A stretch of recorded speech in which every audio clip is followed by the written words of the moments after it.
Hey guys, tonight we're heading back to the uneasy quiet, before the storm, the fragile flickering twilight between two world wars. You're standing in a crumbling train station, somewhere in Central Europe. The bricks still bear the scars of artillery, though someone's painted over them with a too cheerful blue. Children kick a dented can near the tracks. One of them wears a coat 2 sizes too large, patched at the elbow with what looks like a flour sack. Everyone's thin, and everyone's waiting for a train that probably won't come. This is what peace looks like after that kind of war. It's 1919. You're alive, barely, and the Great War has finally ended. But victory tastes like sawdust. The world is exhausted. Economies are broken. Empires are shattered. And what's left of civilization is limping along on one leg and a prayer. But don't worry, you probably won't survive this next round either. So, before you get comfortable, take a moment to like the video and subscribe, but only if you genuinely enjoy what I do here.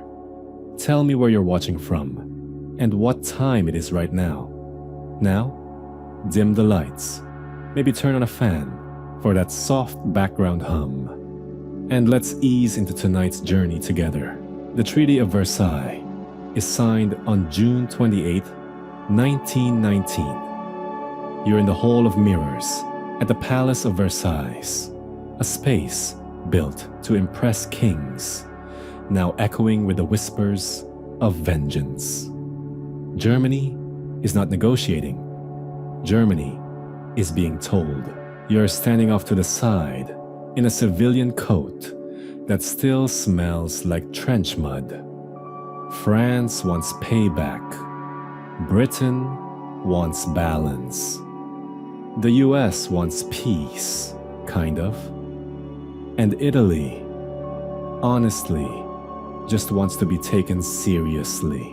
Clause after clause is read aloud. You watch the German delegation's faces sink with everyone. The treaty does what it says on the tin. It ends the war to end all wars. But it does so with the grace of a brick through a window. Germany must accept full responsibility for the war. That's the infamous Article 231, the War Guilt Clause. It must disarm. It must give up Alsace-Lorraine, its colonies, its fleet. And oh yeah, it must pay reparations. The magic word. You blink as the number is read out. 132 billion gold marks. You've never even seen a gold mark. Historians still argue whether the treaty was intentionally cruel or just hopelessly naive. But for ordinary Germans, like the baker trying to afford flour, or the widow waiting for a pension that'll never come, it feels like punishment, not peace. You head back to Berlin. The Kaiser has fled. The monarchy's gone. In its place, you find the Weimar Republic, which sounds sturdy and democratic until you actually walk into a city hall meeting, shouting, paperwork, punches. Repeat. The mark, once solid, starts to flutter like confetti. Prices go up, then up again, then up by the hour. In 1923, a loaf of bread costs 200 billion marks. You carry your salary home in a wheelbarrow and spend it before sundown, or it'll be worthless by morning. At one point, children use bundles of cash as building blocks. A woman knits with banknotes. One man buys a single egg for 5 million. Not a joke. Meanwhile, paramilitary groups rise like mushrooms in the damp soil of despair. The Freikorps, angry veterans with nothing to lose, roam the streets. Communists clash with nationalists. Someone throws a bomb, then someone else does, then everyone does. Your neighbor joins a new political party. It meets in beer halls, hands out pamphlets with ugly fonts, and pins red armbands to their sleeves. They call themselves the National Socialist German Workers' Party. You call them weird, then you call them loud, then you just stop calling them anything, because suddenly they're everywhere. And in the middle of it all, there's this guy with a mustache. You don't think much of him at first. He talks too loud, waves his hands too much, and says things that make the room uncomfortable. But the people who can't afford shoes are listening. Jump over to Italy for a second.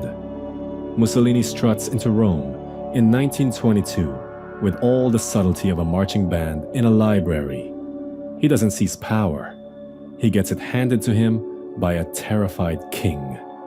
Il Duce loves parades, fists, and reminding you that he used to be a socialist. Awkward.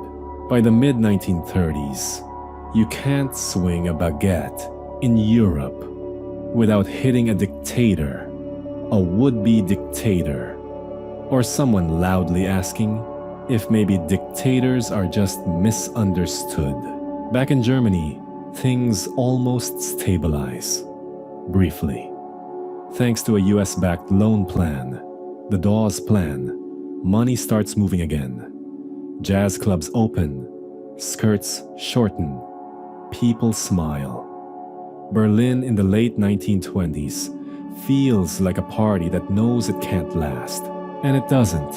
In 1929, the Great Depression rolls in like a black tide. Wall Street falls, and when America sneezes, the world gets pneumonia. Factories close, banks implode. And in Germany, a nation that had just started breathing again suddenly starts choking. This is when the mustache guy starts showing up in headlines. His name's Adolf Hitler. He writes a book in prison called Mein Kampf, which combines autobiography, manifesto, and a lot of rage typing. He blames the Jews, the communists, the elites, the French, the treaty, pretty much everyone. His ideas aren't new, but his timing is terrifyingly good. In 1933, he's appointed Chancellor of Germany. A month later, the Reichstag burns down. Blame is pinned on the communists. Civil liberties vanish overnight. You wake up in March, and democracy has quietly died in its sleep. The Enabling Act gives Hitler the power to make laws without parliament. He's no longer Chancellor. He's Führer now. You notice something strange. People start whispering less. Newspapers vanish. Friends disappear. Teachers teach different lessons. Little boys march in uniforms and chant slogans. Historians still debate whether Hitler planned everything from the start or just grabbed power as it came. But either way, by 1935, Germany is rearming. Illegally, loudly, and no one stops him.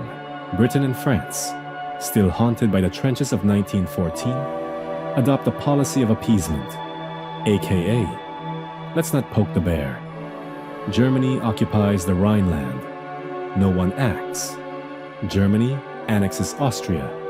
Crickets. Germany threatens the Sudetenland in Czechoslovakia.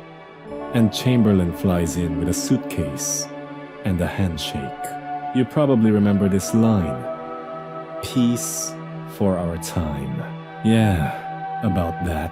By 1939, Hitler signs a secret pact with Stalin. Yes, that's Stalin. The Molotov-Ribbentrop Pact is a handshake with knives behind both backs. They agree to split Poland like a bad pizza. You're sipping thin soup at a dinner table in Warsaw when the radios crackle with news. Tanks are rolling, and the world is about to change. The peace is over. Again. It's early morning, September 1st, 1939. You're woken not by your alarm clock, who can afford one anymore, but by a distant, unrelenting rumble. It doesn't stop. It grows. And when you part the curtains of your cramped apartment in Warsaw, the sky isn't blue. It's full of smoke and moving dots. You squint. The dots become planes, German planes. And they're not flying over for sightseeing. You feel the first thud in your chest before you hear it. The bombs come down like punctuation marks from a dictator who doesn't believe in subtlety. Telephone poles collapse. Glass shatters. Somewhere in the distance, a building folds in on itself like paper. This is not a border skirmish. This is not a limited action. This is blitzkrieg, lightning war. And you're in the eye of it. The German invasion of Poland is fast, mechanical, and terrifying. Thousands of tanks grind eastward. Infantry follow close behind. Stuka dive bombers scream as they drop their payloads. That sound, like a mechanical banshee, is engineered to terrify. It works. Civilians duck instinctively. Soldiers flinch. Livestock scatter. The whole concept of blitzkrieg is new. Speed, surprise, and synchronized firepower. It's war, yes, but also theater, choreographed horror.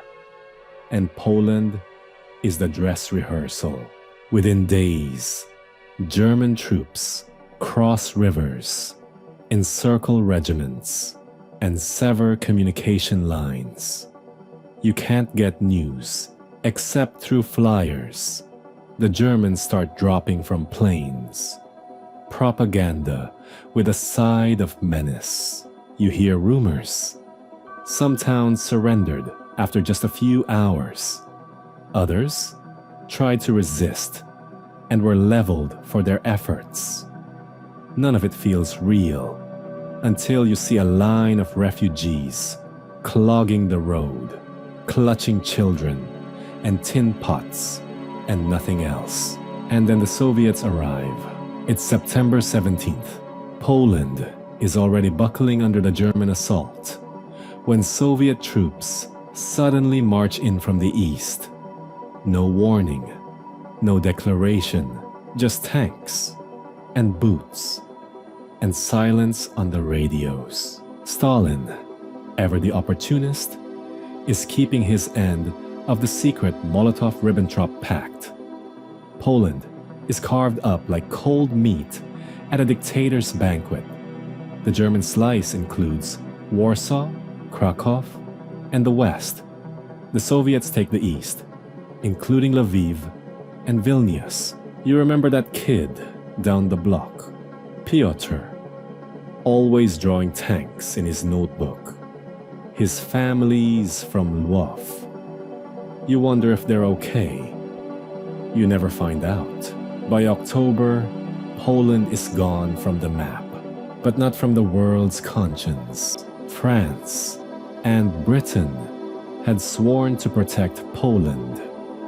So on September 3rd, 2 days after the invasion began, they declare war on Germany. But here's the catch. They don't actually do anything. It's called the phony war. or blitzkrieg. Armies mobilize, leaflets drop, troops hunker down along the French Maginot Line. And yet, nothing. Meanwhile, Poland is bleeding. In the forests of eastern Poland, the Soviets conduct something cold and deliberate: the Katyn massacre. Over 22,000 Polish officers, professors, doctors, and community leaders are arrested, labeled enemies of the people, and executed, mostly with bullets to the back of the head. Historians still argue whether Stalin aimed to prevent Polish resistance or simply remove the intellectual elite. Either way, the message is clear. Poland isn't just being occupied, it's being erased. Resistance does happen, just not the way you're used to. You see a little girl chalk a white eagle on a lamppost. She's maybe 9. Her mother yanks her away before the Gestapo sees it. At night, whispers of the Polish underground flit through cafes. One group prints secret newspapers in a candlelit basement using stolen mimeograph machines.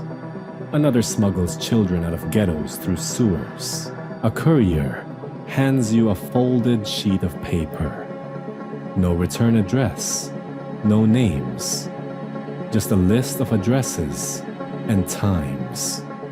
You burn it in a stove after memorizing the contents, heart thudding the whole time. You're not in an army, you're part of a movement, and the occupiers know it. The Germans turned Poland into a test lab for their most brutal policies.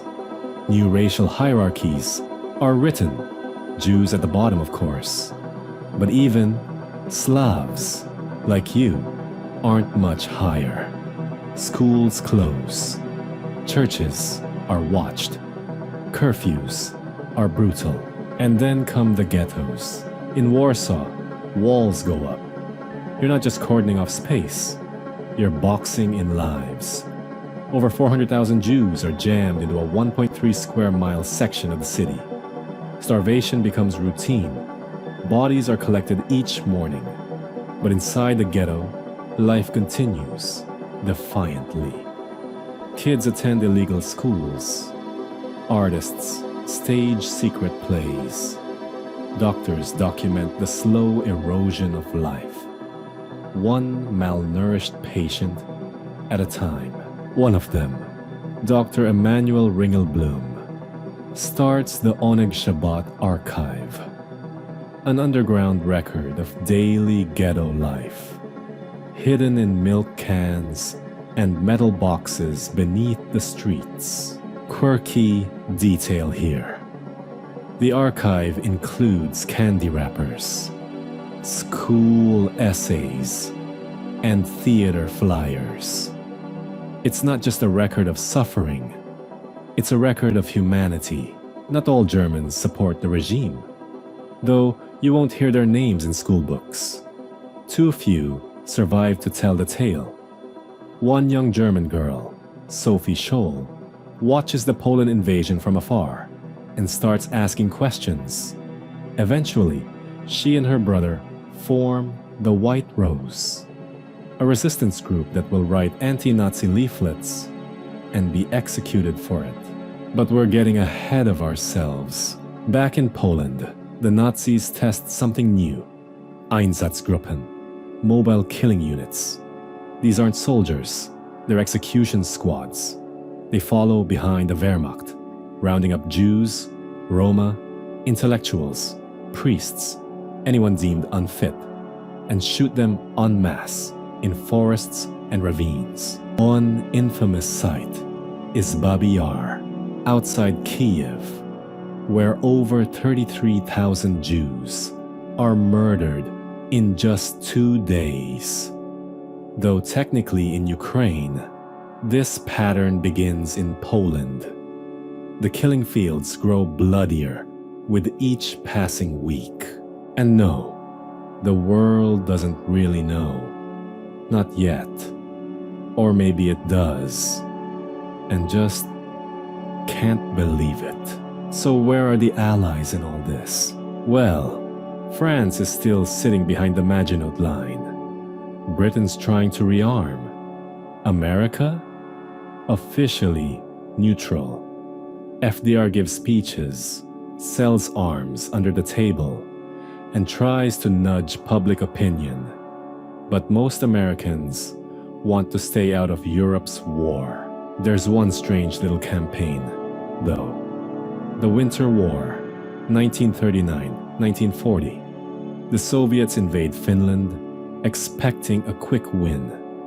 But the Finns fight back with skis, Molotov cocktails, and the sheer determination of people who've never trusted their neighbors. You hear about a Finnish sniper named Simo Häyhä, nicknamed the White Death. Rumor has it, he racks up over 500 kills in sub-zero temperatures with no scope. Historians still argue about the exact number. What's not debated is that the Red Army is humiliated. Poland watches from beneath the boot. By April 1940, blitzkrieg will head west.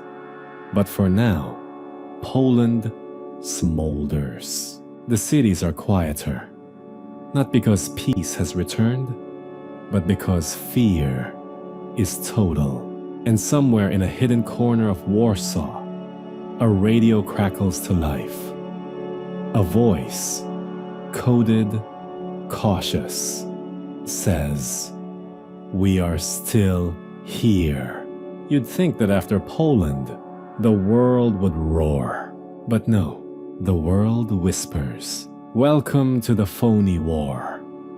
Or, as the Germans call it, Sitzkrieg, sitting war. France and Britain have declared war on Germany, yes. But from September 1939 to May 1940, nothing much actually happens on the Western Front. The radio crackles with urgency, soldiers are deployed, and newspapers have dramatic headlines. But if you walk along the Franco-German border, you'll find not much. Just trenches, soldiers playing cards, dogs sniffing the cold air, and a nervous, eerie calm. You're stationed near the Maginot Line, the pride of French military engineering. A long, fortified wall, studded with guns, bunkers, and underground barracks. It's a concrete snake that winds along the German border. Too bad the Germans have no interest in attacking through it. They're planning to go around. Still, this lull isn't peaceful. It's the kind of quiet that makes your spine itch. French families stockpile tinned sardines. British civilians rehearse gas mask drills, diving under tables when the sirens blare. Kids carry identification tags and cardboard boxes, holding flimsy rubber masks with little snouts. If you've ever seen one, it looks like a cross between a bug-eyed piglet and a sad balloon. Cities darken their lights to avoid being seen from above. The blackout era begins in London. You trip over curbs you can't see. Street signs are removed. So if the Germans land, they'll get lost too. Even milkmen start delivering in the dark. A few fall into open manholes. True story, quirky, and grim. Everyone expects something to happen, but no one knows what. The fear isn't just about bombs. It's about betrayal. You remember those flyers Germany dropped over France during the Polish campaign? They're doing the same here. Leaflets swirl down from Luftwaffe planes. Why die for Danzig? They ask. The message is simple.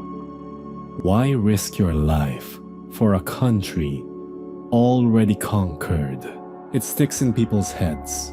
French politicians begin whispering behind closed doors. Some suggest negotiating with Germany. Others say it's too late. Britain's Prime Minister, Neville Chamberlain, clings to appeasement, still hoping Hitler will be satisfied with what he's taken. Spoiler, he won't. Winston Churchill watches from the wings, his cigars lit and patience dimming. Back in Berlin, the Nazi propaganda machine is in full swing. The German public is being told their war is defensive. They're saving Europe from Bolshevism, from the Treaty of Versailles, from chaos. It's all theater. And Hitler? He's already eyeing Scandinavia. April 9, 1940. Germany invades Denmark and Norway, not because Hitler has a thing for fjords, but because iron ore from Sweden travels through Norwegian ports, and control of that supply is strategic gold. Britain and France had been planning their own invasion, but Hitler beats them to it. Denmark falls in 6 hours. 6. It's not a war. It's a curtsy. Norway fights back, ferociously. German paratroopers descend from the clouds. Norwegian ski troops climb the slopes. The port city of Narvik changes hands multiple times. The Allies land troops there, but coordination is a mess. Snow, sea mines, and communication failures turn the campaign into a tragic farce. Still, for the first time, German troops are slowed, and they bleed. But Norway falls by June. King Haakon VII flees to London. He takes his mustache, his royal dignity, and, quietly, the Norwegian treasury. Historians still argue whether the Allies could have held Norway if they'd acted faster. Some blame bureaucratic dithering. Others point to Germany's overwhelming air superiority. Either way, it's another domino down. Meanwhile, in Britain, Chamberlain is toast. His popularity plummets after Norway. Parliament turns on him. And on May 10th, 1940, he resigns. Enter Winston Churchill, half bulldog, half firebrand. Churchill becomes Prime Minister at Britain's darkest hour. He's gruff, opinionated, and never without a drink in hand. He once told a general he couldn't go 24 hours without alcohol because of a wartime health regulation. He was joking. Probably. Churchill doesn't offer false hope. He promises blood, toil, tears, and sweat. You, sipping weak tea in a cold London flat. Believe him anyway. Because someone finally sounds like they're ready to fight. But back on the continent, the Germans are doing more than scheming. They're building bridges, quite literally. You don't know it yet, but Germany has spent the entire phony war constructing an elaborate plan to bypass the Maginot Line by invading through neutral countries, Belgium, the Netherlands, and Luxembourg. This strategy, Fall Gelb, is as brilliant as it is brutal. And just to make things more confusing, the Nazis keep changing it. A curious footnote. One version of the German plan actually accidentally crash lands in Belgium when a courier plane hits a fog bank. The pilot tries to burn the documents, but fails. Belgian intelligence gets the scoop It should have ruined everything. Instead, Hitler just rewrites the plan to be even bolder. The final draft? Send tanks through the Ardennes forest. A thick, hilly, impassable region everyone thinks is a natural defense. You'll soon learn how wrong that is. Even as Europe waits in tension, the war creeps into daily life. In Britain, the first civilian evacuations begin. Over 1 million children are shipped to the countryside, tagged like mail parcels. You board a train out of London, clutching a tin lunchbox and your sister's hand. Your mum waves at the platform, trying to smile. The train takes you somewhere with sheep, stone walls, and quiet. You're safe. But the silence feels heavier than the city ever did. And yet, life continues. In Paris, cafes still serve espresso. Couples still argue about existentialism. People still gossip over baguettes. But everyone keeps one eye on the sky, because the phony war isn't going to stay phony forever. And when it ends with a roar. You wake up to the sound of artillery, far, far off. At first, you think it's thunder, but the rumble doesn't stop. It's May 10th, 1940. Germany has just launched an all-out invasion of the West. The phony war is over, and the real thing is here, roaring like an iron avalanche. Remember that plan Hitler rewrote after a courier fumbled it into Belgian hands? That plan, Fallgelb, or Case Yellow, turns out to be one of the most devastating and effective military operations of the century. Germany isn't just rolling through Belgium. It's doing something no one really thought possible, punching straight through the Ardennes forest with hundreds of tanks, trucks, and motorcycles. The French said the Ardennes were too dense, too steep, too muddy. Oops. Turns out, tanks can do just fine if you push hard enough, and if you don't mind risking the occasional breakdown or the occasional tree.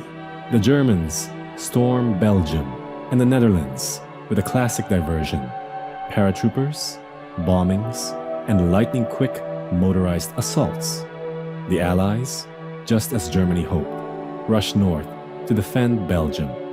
French and British troops push forward, thinking they're about to face the main German thrust head-on. But that's not where the real blow is coming from. No, that's coming through the Ardennes. German panzers pour through the forest, breaking into open country like wolves on a frozen lake.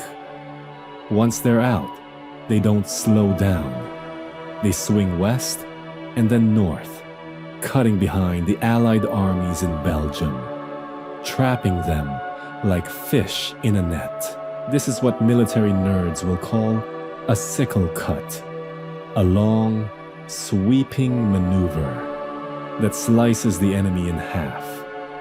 Hitler's generals weren't just attacking, they were isolating, encircling, and smothering. You, meanwhile, are in northern France, or Belgium, or maybe a small town in Luxembourg, where the bakery used to sell the best walnut bread you ever tasted. Wherever you are, the roads are chaos. Civilians cram into carts, trucks, and anything with wheels. Families haul suitcases, mattresses, and pets. Horses panic. Children cry. One woman flees with a canary in a cage. The great exodus has begun. The French call it la débâcle. In just weeks, nearly 10 million people are displaced. It's one of the largest refugee crises in European history. The roads are so jammed that the retreating French army has to use side paths. You hitch a ride on a military truck, but it only gets 20 kilometers before a fuel line snaps, and the driver lights a cigarette anyway. You jump off before the fire starts. It's that kind of war. Back near the front, German troops take cities like they're walking through revolving doors. Sedan, Rams, Amiens, Arras. The French are shocked. The British Expeditionary Force fights back, bravely, often brilliantly, but they're being squeezed toward the sea. Winston Churchill, newly minted Prime Minister, realizes the scale of the disaster before most others. He knows if the BEF is lost, Britain will stand alone. And so begins one of the most improbable rescue operations of the war. Dunkirk. You're there, on the beaches, not fighting, waiting. Tens of thousands of soldiers crouch in the sand as German planes scream overhead. There's no shelter, just dunes, and the occasional overturned fishing boat. Every hour, someone dies. The Luftwaffe bombs the mole, the long stone pier, and strafes the lines. But from across the English Channel, help is coming. Not just warships, civilian boats, tugboats, fishing vessels, paddle steamers. A Thames barge captained by a man who normally sells flowers. This is the Little Ships Flotilla, a ragtag armada pulled together from harbors and marinas across southern England. Operation Dynamo is launched from a room beneath Dover Castle. The goal was to rescue 45,000. In the end, over 330,000 are saved. Historians still argue whether Hitler deliberately let the British escape. Some say he told his generals to hold back. Others believe he feared overextending his tanks in the marshy terrain. Whatever the reason, Dunkirk becomes legend. Not a victory, but a miracle. The Dunkirk spirit, they'll call it. That strange combination of defeat and pride that only Britain could make feel noble. But France is bleeding. German forces push deeper every day. Paris, that proud, luminous capital, braces for impact. But there's no battle for Paris. The government flees south to Bordeaux. And on June 14th, 1940, the German army marches in. You don't hear gunfire that morning. You hear boots, the kind that echo through empty boulevards. The Eiffel Tower is not bombed. In fact, Hitler insists it be preserved. He also has the elevator cables cut, so if anyone wants to hoist a French flag, later they'll have to climb. Nazi flags drape from French landmarks. Paris falls, almost politely. 2 days later, Hitler visits. He arrives in a black Mercedes. He stands in silence before Napoleon's tomb. Then he goes to the Eiffel Tower, surveys the view, and leaves. The entire visit lasts 3 hours. He never returns. You, meanwhile, hide in a shuttered bookshop in Montmartre, listening to the news on a smuggled radio and wondering how this all collapsed so fast. On June 22nd, 1940, France officially surrenders. The signing takes place in a railway carriage in Compiègne, the same carriage where Germany surrendered In 1918, Hitler sits back and smiles as the terms are read. Poetic revenge. France is split in two. The northern part, including Paris, is occupied by Germany. The southern part remains free under the Vichy government, led by Marshal Pétain, the aging World War I hero turned collaborator. Vichy France claims neutrality, but it works with Hitler's regime. It deports Jews, suppresses resistance, and tries to build a new French identity, one based on work, family, and fatherland. Spoiler, it doesn't go well. And what about Charles de Gaulle? At this point, he's not much more than a tall, stubborn officer with an outsized sense of destiny. But when France falls, he flees to Britain and takes to the BBC airwaves. There, in a crackling June 18th broadcast almost no one hears live, he delivers the appeal of 18th June, urging the French people to resist. France has lost a battle, he says, but France has not lost the war. Most people ignore him. The French government calls him a traitor, but some, just a few, begin to listen. He will become the heart of the French resistance. So here you are. In just 6 weeks, one of the world's great powers has been crushed. The Maginot Line, useless. French tanks, scattered. The once proud French military, humiliated and divided. Germany controls the west of Europe like a puppeteer with new strings. And it's only the beginning. You hear it before you see it. A deep, rumbling growl that grows louder by the second, like a freight train rolling through the sky. You step outside and look up. Dark silhouettes blot out the morning sun. Dozens of them, maybe hundreds.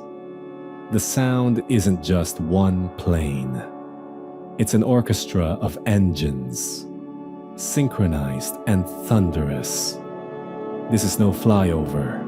It's July 10, 1940, and you're about to witness the Battle of Britain, the first major military campaign fought entirely by air forces. Let's be clear. Britain is not supposed to survive this. France has fallen. The Low Countries have collapsed. Norway is under Nazi control. Britain now stands utterly alone, like a brick chimney in a burned-down village. Hitler assumes it's just a matter of time before this last domino tips. His plan, Operation Sea Lion, an amphibious invasion of Britain. But there's a catch. You can't land troops on an island if the skies above are filled with angry British fighter planes. So first, the Luftwaffe must destroy the Royal Air Force. Or so the theory goes. You're standing in Kent, near the White Cliffs, and you can feel the tension humming through the hedgerows. British radar stations, brand new, experimental tech, have picked up the approaching swarm. Scramble orders go out.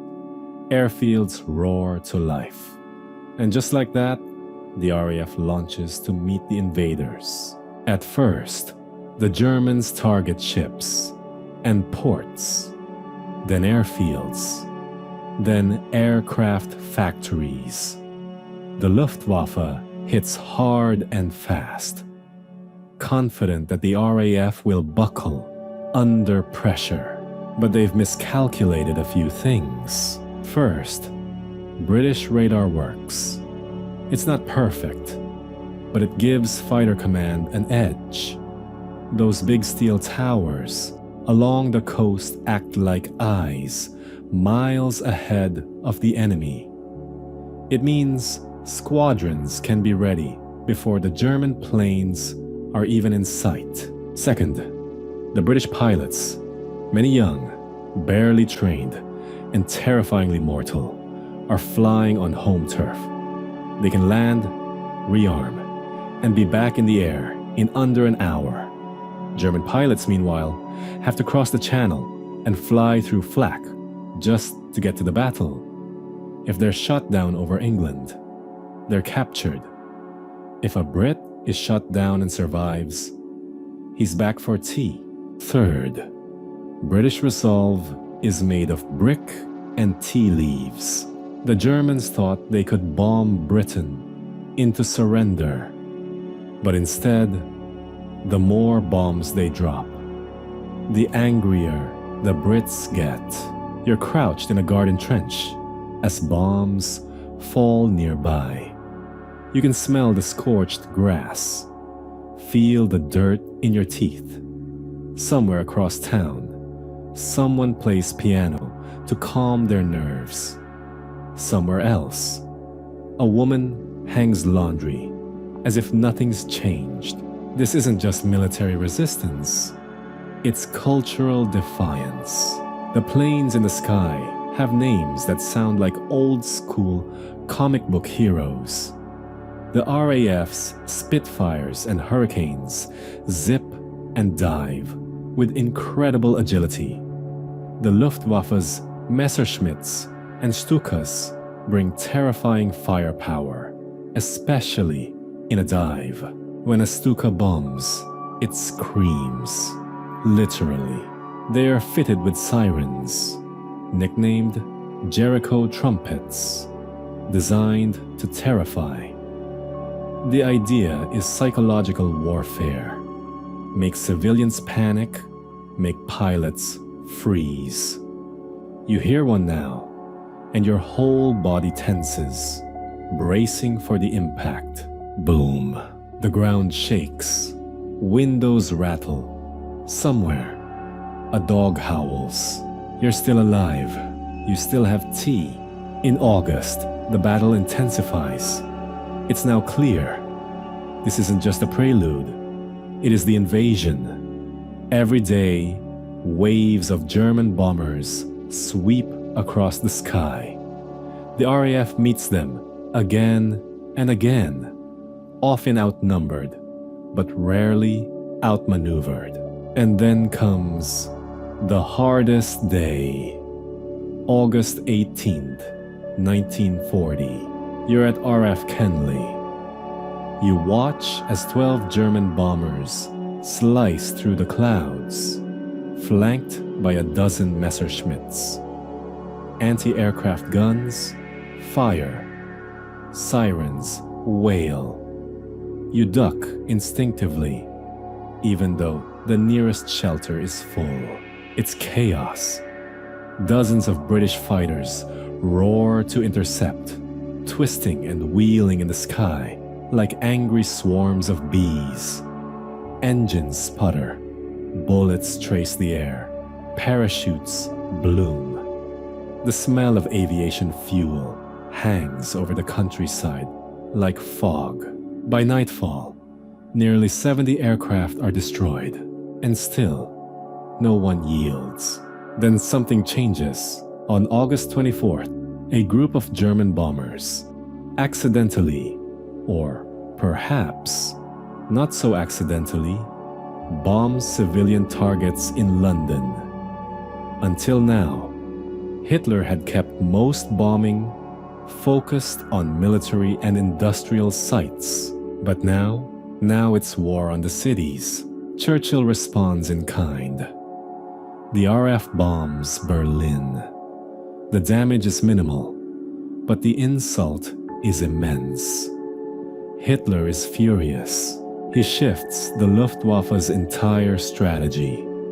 Instead of hammering airfields and radar stations, German bombers begin targeting London, day after day, night after night. Welcome to the Blitz. The city burns. You walk through the capital, under skies glowing orange from distant fires. Children sleep in tube stations. Fire brigades work around the clock. Volunteers pull survivors from rubble by hand. You've taken to carrying a small suitcase, just essentials, because you never know when your house will be a crater. But the RAF gets a break. With the Luftwaffe distracted by civilian targets, British airfields are able to recover. Pilots get a few extra hours of rest. Repairs can be made. Reserves brought in. The breathing room makes a difference. September 15th, 1940. You're in a makeshift command post, a pub's cellar, converted into an RAF operations room. On this day, the Luftwaffe launches its largest attack yet. Over 1,500 sorties. The goal? Break the RAF once and for all. But it doesn't work. British pilots fight like demons. Squadrons from Canada, New Zealand, South Africa, Poland, and Czechoslovakia join the defense. Every man who can fly is in the air. The skies above southern England are a blur of wings and tracer fire. One German bomber is shot down so low, it crashes in a field you used to play football on. By sunset, the Luftwaffe has lost too many planes, too many men. The invasion is called off. Operation Sea Lion is quietly shelved. And you? You're still standing, covered in soot, tired, half deaf, but alive. Winston Churchill soon gives his most famous speech. You hear it on the radio, tinny and echoing through static. Never in the field of human conflict was so much owed by so many to so few. He's talking about the pilots, the few, but you feel like he's talking about all of you.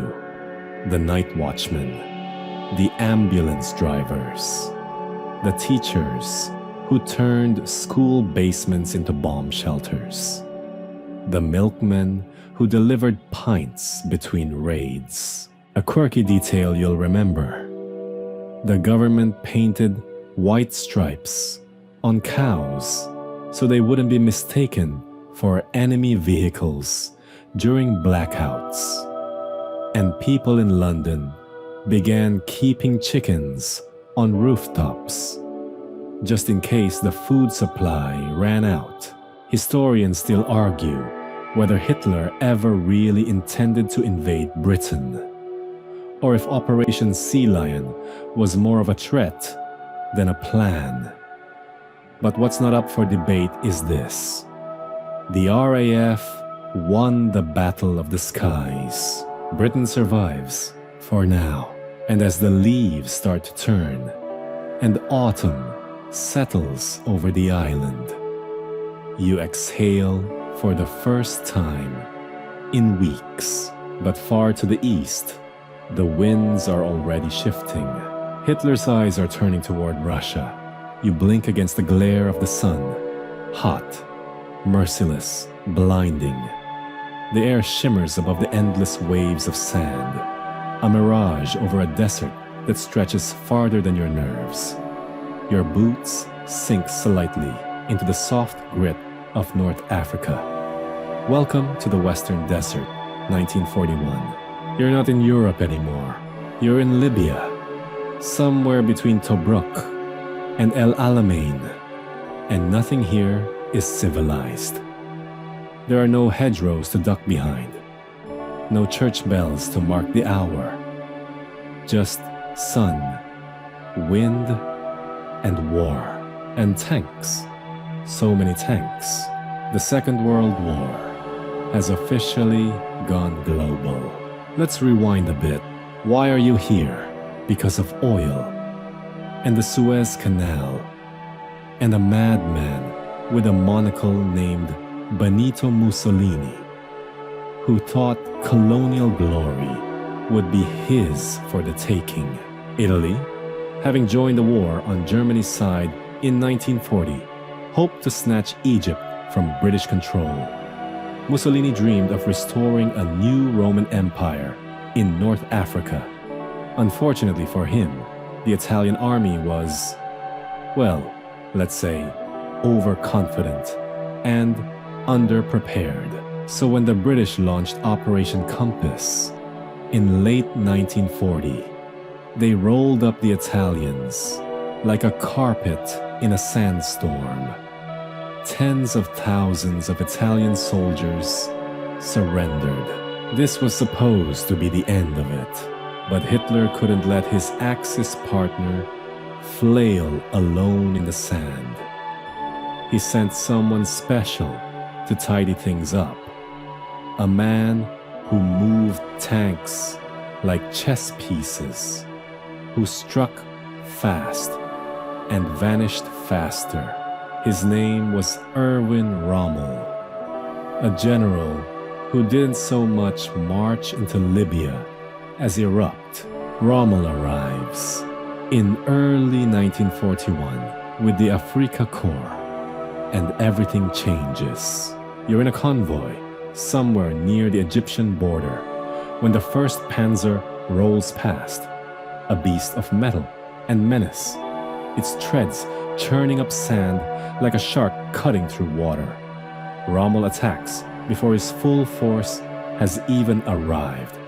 He's like a gambler playing with borrowed chips and still winning. His tactics, blitzkrieg, but adapted to sand and sky. Speed is everything. You dig in one moment, and by the next, you're being outflanked. He takes back most of Libya in weeks. The British? They're reeling, retreating east toward Egypt. You, meanwhile, are watching the sun-burnt chessboard from a truck with the 8th Army, a rough patchwork of British, Indian, South African, New Zealander, and Australian troops. Among them are the legendary Desert Rats, nicknamed for their patch insignia and stubborn survivability. They sleep under trucks, eat sand with their rations, and curse with impressive fluency. But these men fight like cornered jackals. And now, it's your turn to fight too. It's July 1941, and you're at the siege of Tobruk. This coastal fortress in Libya has become the center of the storm. Rommel wants it bad. The Allies hold it tighter than a kettle lid. Inside the city, it's a brutal waiting game. Shells rain down every morning. You sleep in foxholes, swat flies the size of marbles, and chew on tea leaves when rations run out. Yet somehow, the garrison holds. Mostly Australians, they're cheeky, sun-baked, and unshakably sarcastic. They call Rommel the poor man's Napoleon.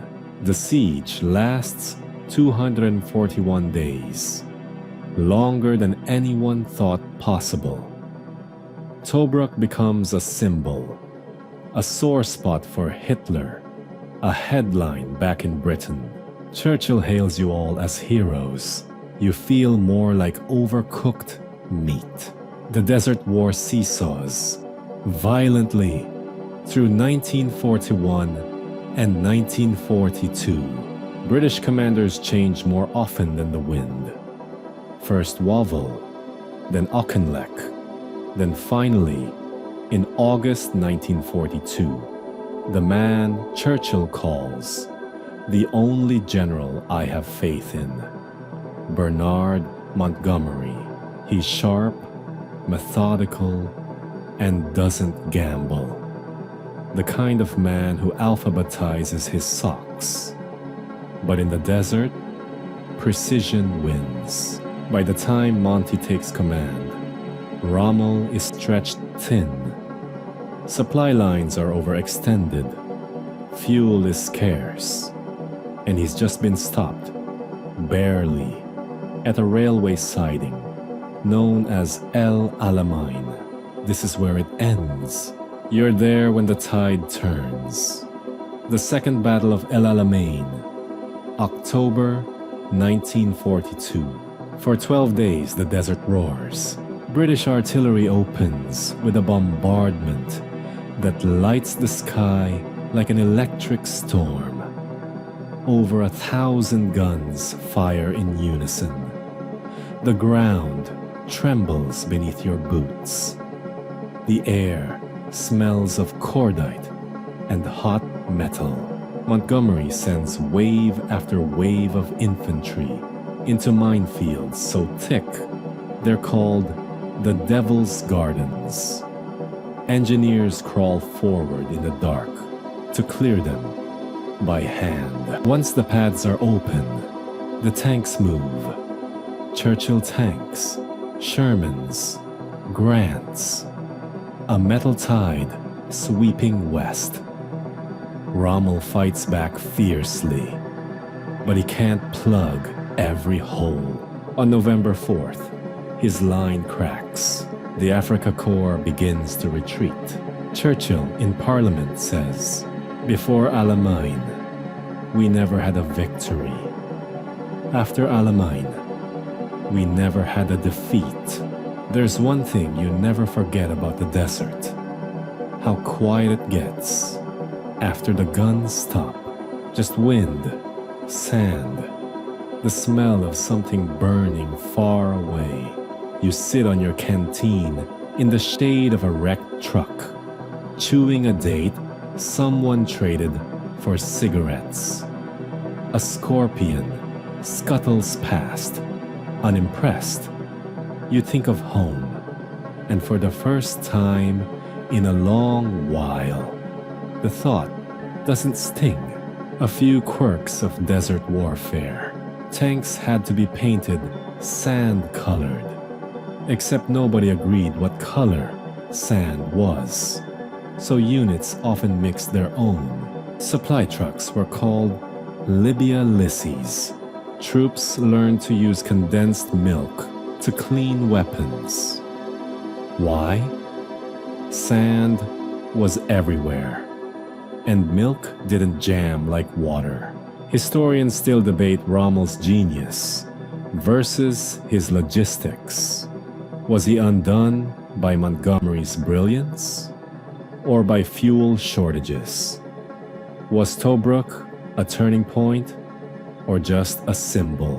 What's certain is this: the Desert Campaign proved that the Axis wasn't invincible, and more importantly, the Allies had learned to work together across nations and continents under one brutal sun. From now on, the fight will move north to Sicily, to Italy, and soon across the Channel. But for today, you've earned your rest. Just watch out for sand in your boots. The grass crunches beneath your boots, not with frost, but with dust. Summer dust, June dust, dry and warm. That's important because you're standing near the Bug River on the border of the Soviet Union, and everything around you feels oddly peaceful. Too peaceful. Birdsong. Smoke curling up from chimneys in small villages. Even the soldiers around you, German soldiers, are relaxed. Cigarettes dangle loosely. Helmets sit tilted. Trucks idle quietly under the last orange glimmer of twilight. And then, at 3:15 a.m., the world ends. Guns open up like thunder. Rockets whistle overhead. Explosions ripple across the entire 1,800-mile front. Machine guns chatter like manic typewriters. Dive bombers scream towards Soviet airfields, their bombs turning aircraft into smoking metal pancakes. You've just stepped into Operation Barbarossa, Hitler's grand, mad invasion of the Soviet Union, the largest land invasion in history. 3 million Axis soldiers, over 3,000 tanks, more than 2,500 aircraft, and the belief, truly believed, that they would smash the Red Army in a matter of months, weeks even. They were wrong. But you're not going to know that for a while. Not until the boots freeze and the dreams of easy victory shatter like glass under ice. Let's talk about what this monster of an invasion looked like. Hitler splits the front into 3 army groups. Army Group North charges toward Leningrad, modern-day St. Petersburg. Army Group Center aims straight for Moscow. And Army Group South heads for Ukraine, rich in grain and coal. You're with Army Group Center, plowing through Byelorussia. The pace is exhilarating. Soviet defenses collapse like damp cardboard. Thousands of Red Army soldiers are taken to prisoner daily. German generals are giddy. The propaganda rolls out phrases like blitzkrieg brilliance. In some ways, it's true. German panzer divisions move like lightning. They punch through Soviet lines, encircle entire armies, and capture city after city. Smolensk falls by July. Kiev by September. It's easy to believe this will be another Poland, another France. But already, things are going wrong. First, the logistics. The roads are terrible. Soviet railways run on a different gauge, so trains can't follow easily. Fuel trucks get stuck in mud. Horse-drawn wagons carry ammunition. This is the Wehrmacht's dirty little secret. They're still using horses. Then the weather. Summer storms soak the earth, turning fields into soup. Tanks bog down. Soldiers march knee-deep in muck. It's called Rasputitsa, the time without roads. You curse it every hour. And then there's the resistance. You expected a crumbling regime. Instead, Soviet soldiers fight with a ferocity you didn't see in France. Civilians burn their own villages before retreating. Stalin calls for a scorched earth defense. If the Germans want it, deny it. Food, rails, buildings, livestock, destroy everything. You begin to feel like you're chasing shadows through ruins. Still, you press on. By October 1941, the German army is nearing Moscow, the capital of the Soviet Union, the jewel in the Red Crown. Stalin refuses to evacuate. Instead, he orders civilians to dig trenches with spoons if necessary. Then comes the frost. At first, it's just a chill, a snap in the air. You shrug it off. You've got a coat. By November, it's full-blown Russian winter. Snow covers the endless plains. Ice crusts the rivers. Your breath fogs instantly. Your fingers go stiff in seconds. And your coat? Laughably thin. German troops weren't issued winter gear. Why would they need it? Moscow was supposed to fall in September. Engines seize. Oil freezes in tanks. Rifle bolts jam solid. You break ice with your canteen just to drink water. Soldiers wrap their boots in newspaper. Horses die by the thousands. And then, when you think it can't get worse, the Soviets counterattack.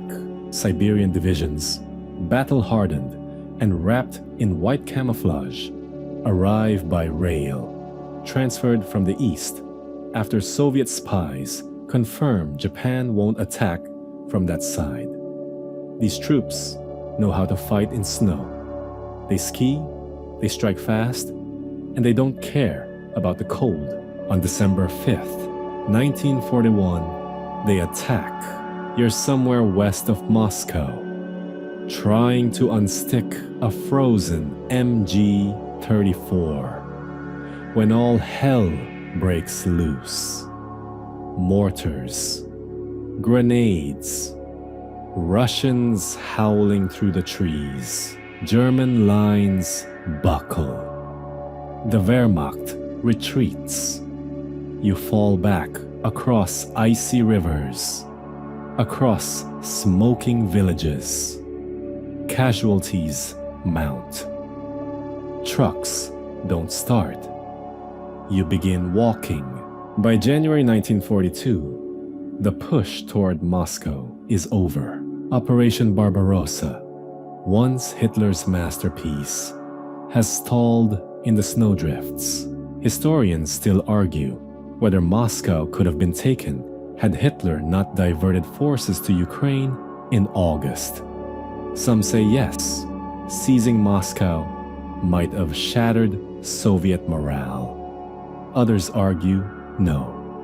The Soviet Union was too big, too deep, too relentless. What's certain is this: Germany wasn't prepared for the scale of this war, or the winter, or the rage.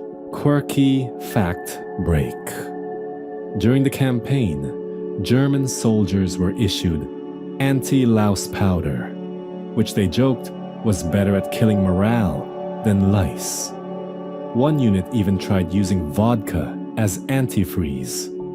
It didn't work, but it made them feel better for about an hour. You look up as snow falls silently across a field full of half-buried tanks and shattered barns. Somewhere nearby, a choir sings inside a wooden church. The contrast is obscene, beautiful, haunting. Barbarossa is not a quick win.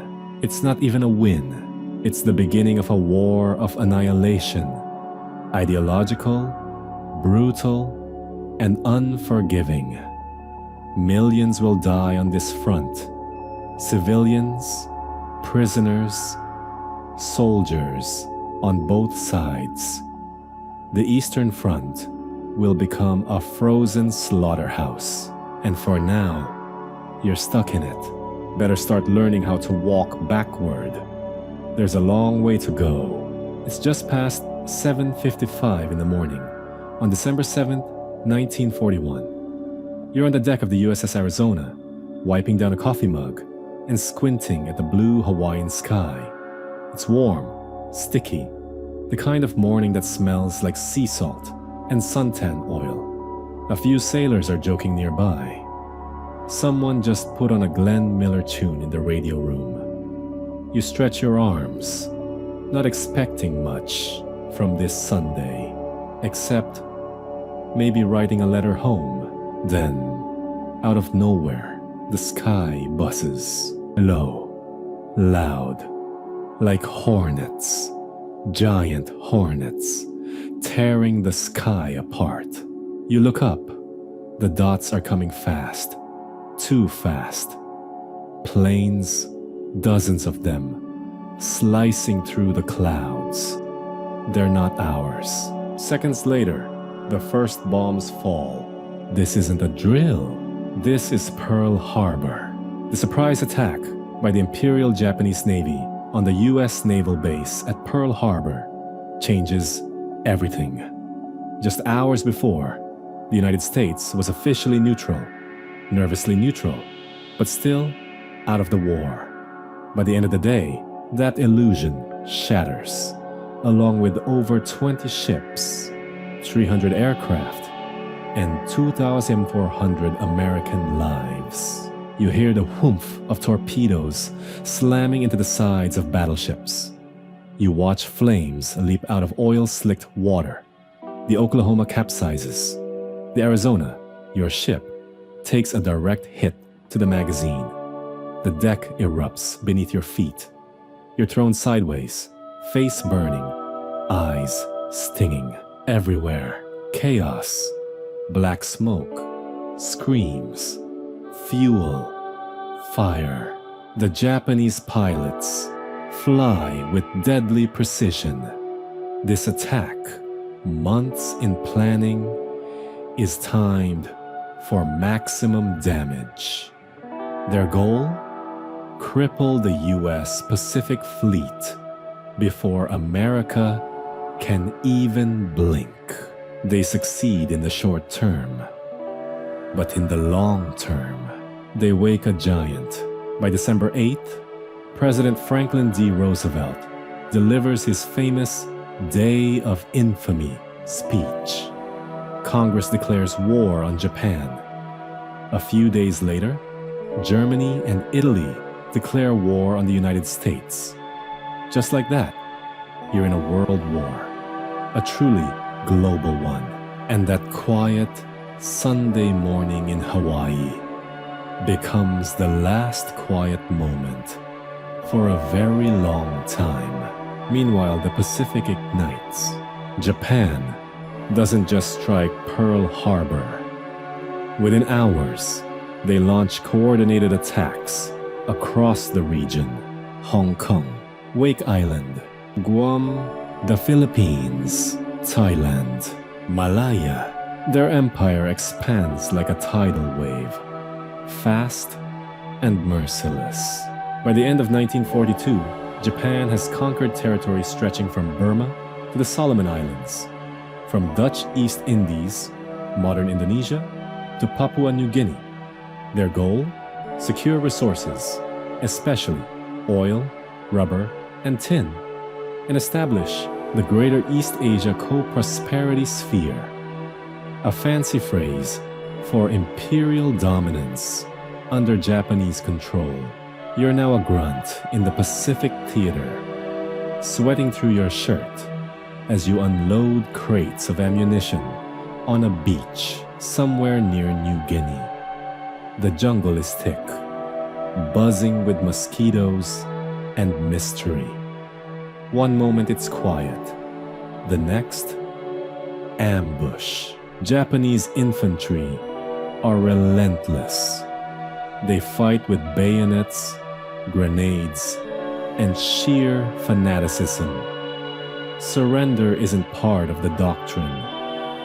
Death before dishonor is no metaphor here. Let's not forget the Philippines, though.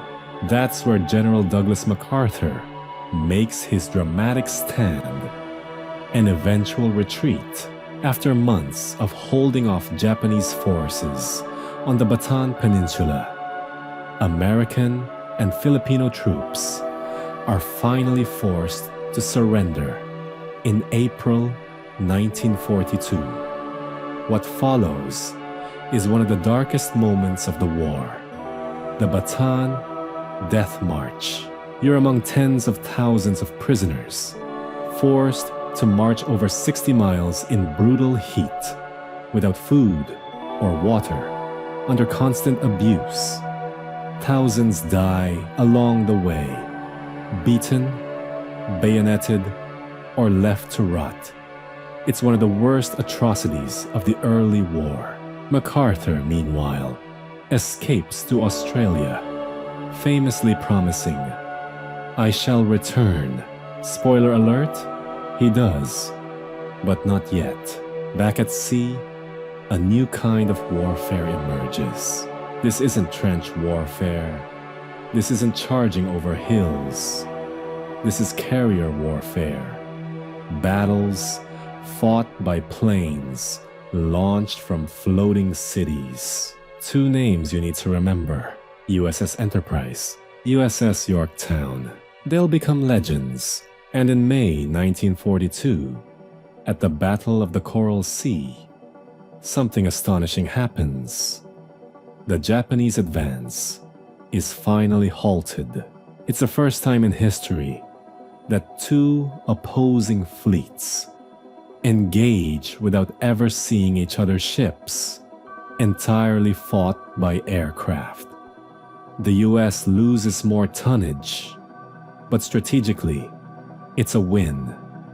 Japan's push toward Australia is stopped cold.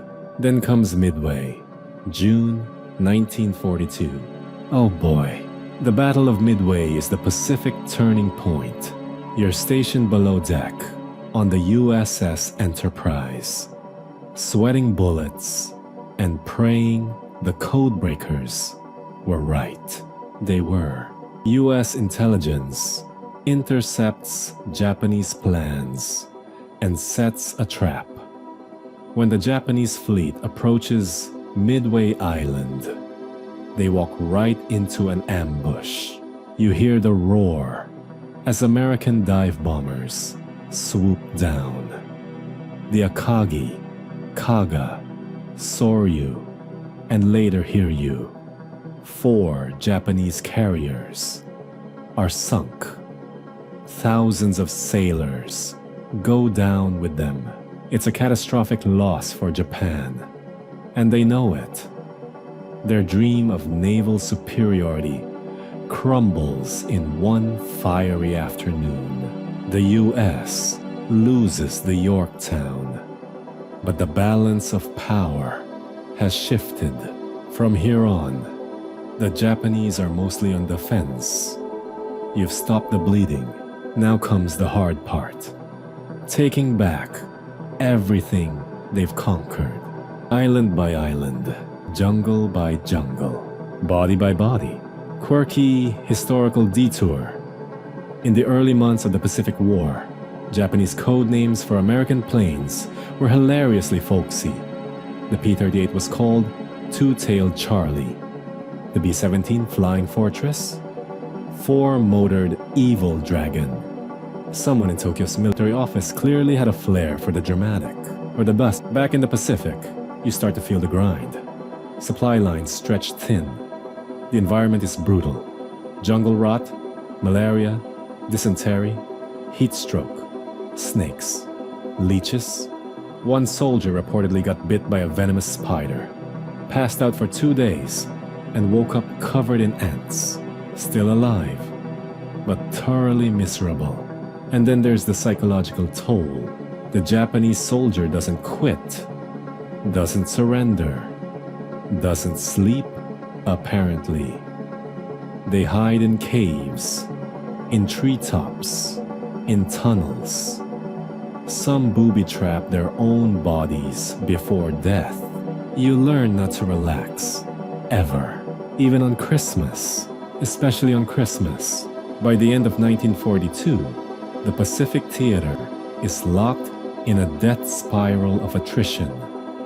Both sides are bruised, but neither is backing down. And now, with America fully in the war, industrial production back home is turning into a juggernaut. Tanks, planes, ships, rifles, all flowing toward the front in an unstoppable stream. The sleeping giant is not just awake, he's armed, angry, and wide-eyed. The arsenal of democracy grinds to life. 1942, 1943. You wake up to the sound of clanging metal and the shrill whistle of a foreman shouting over the din.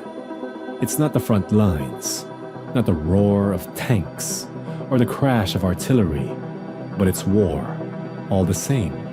You're in Detroit, or maybe Coventry, or Magnitogorsk, and you've just pulled on your overalls, wiped the grease off your palms, and stepped onto the factory floor. This war isn't just fought with rifles and bayonets. It's fought with lathes, rivet guns, conveyor belts, and an unbelievable number of clipboard checklists. This is the era of total war. And your job, turning out bolts, shells, engines, or bombers, is just as vital as anything happening in the mud of Guadalcanal or the snows of Stalingrad. By 1943, the factories of the Allied powers are humming louder than any battlefield. In the United States alone, wartime industry becomes a monster of production. One B-24 bomber every 63 minutes, coming off the line at Willow Run. Liberty ships, cargo vessels the size of office buildings, are launched so quickly it defies logic. One was built in 4 days, 15 hours, and 29 minutes. Let that sink in. And it's not just tanks and planes. It's canned peaches, rubber boots, parachutes, and synthetic oil. Anything and everything that could be made is made. War needs it. Factories convert overnight. A typewriter company starts making machine guns. A car manufacturer turns into a tank plant. Corset makers become experts in parachute harnesses. There's a certain poetry in that, but every rivet has a cost, and you feel it. It's in the ration book you carry in your pocket. It's flimsy coupons dictating how much butter, sugar, coffee, or gasoline you're allowed to buy. The good stuff is for the troops. You make do, you stretch meals, you fix shoes, you keep your tires patched, and your old coat going just one more winter. You grow tomatoes in a victory garden, sew blackout curtains, and collect scrap metal with the neighborhood kids. You wait in line for nylon stockings, if you're lucky enough to see any. And you do it all with a strange mix of patriotism and gritted teeth. Because deep down, you know, this is what winning takes. Let's not forget the role of women in this industrial army. Rosie the Riveter isn't just propaganda. She's real. She's your sister, your mother, your neighbor down the street. She welds, she drills, she inspects bomb fuses and measures rivet diameters with calloused fingers. In the US alone, over 6 million women join the wartime workforce. And they don't just show up, they excel. They break production records. They prove that men's work is frankly just work. And they can do it with just as much grit. Meanwhile, in Britain, the Women's Land Army tills the soil and harvests crops while the men are off fighting.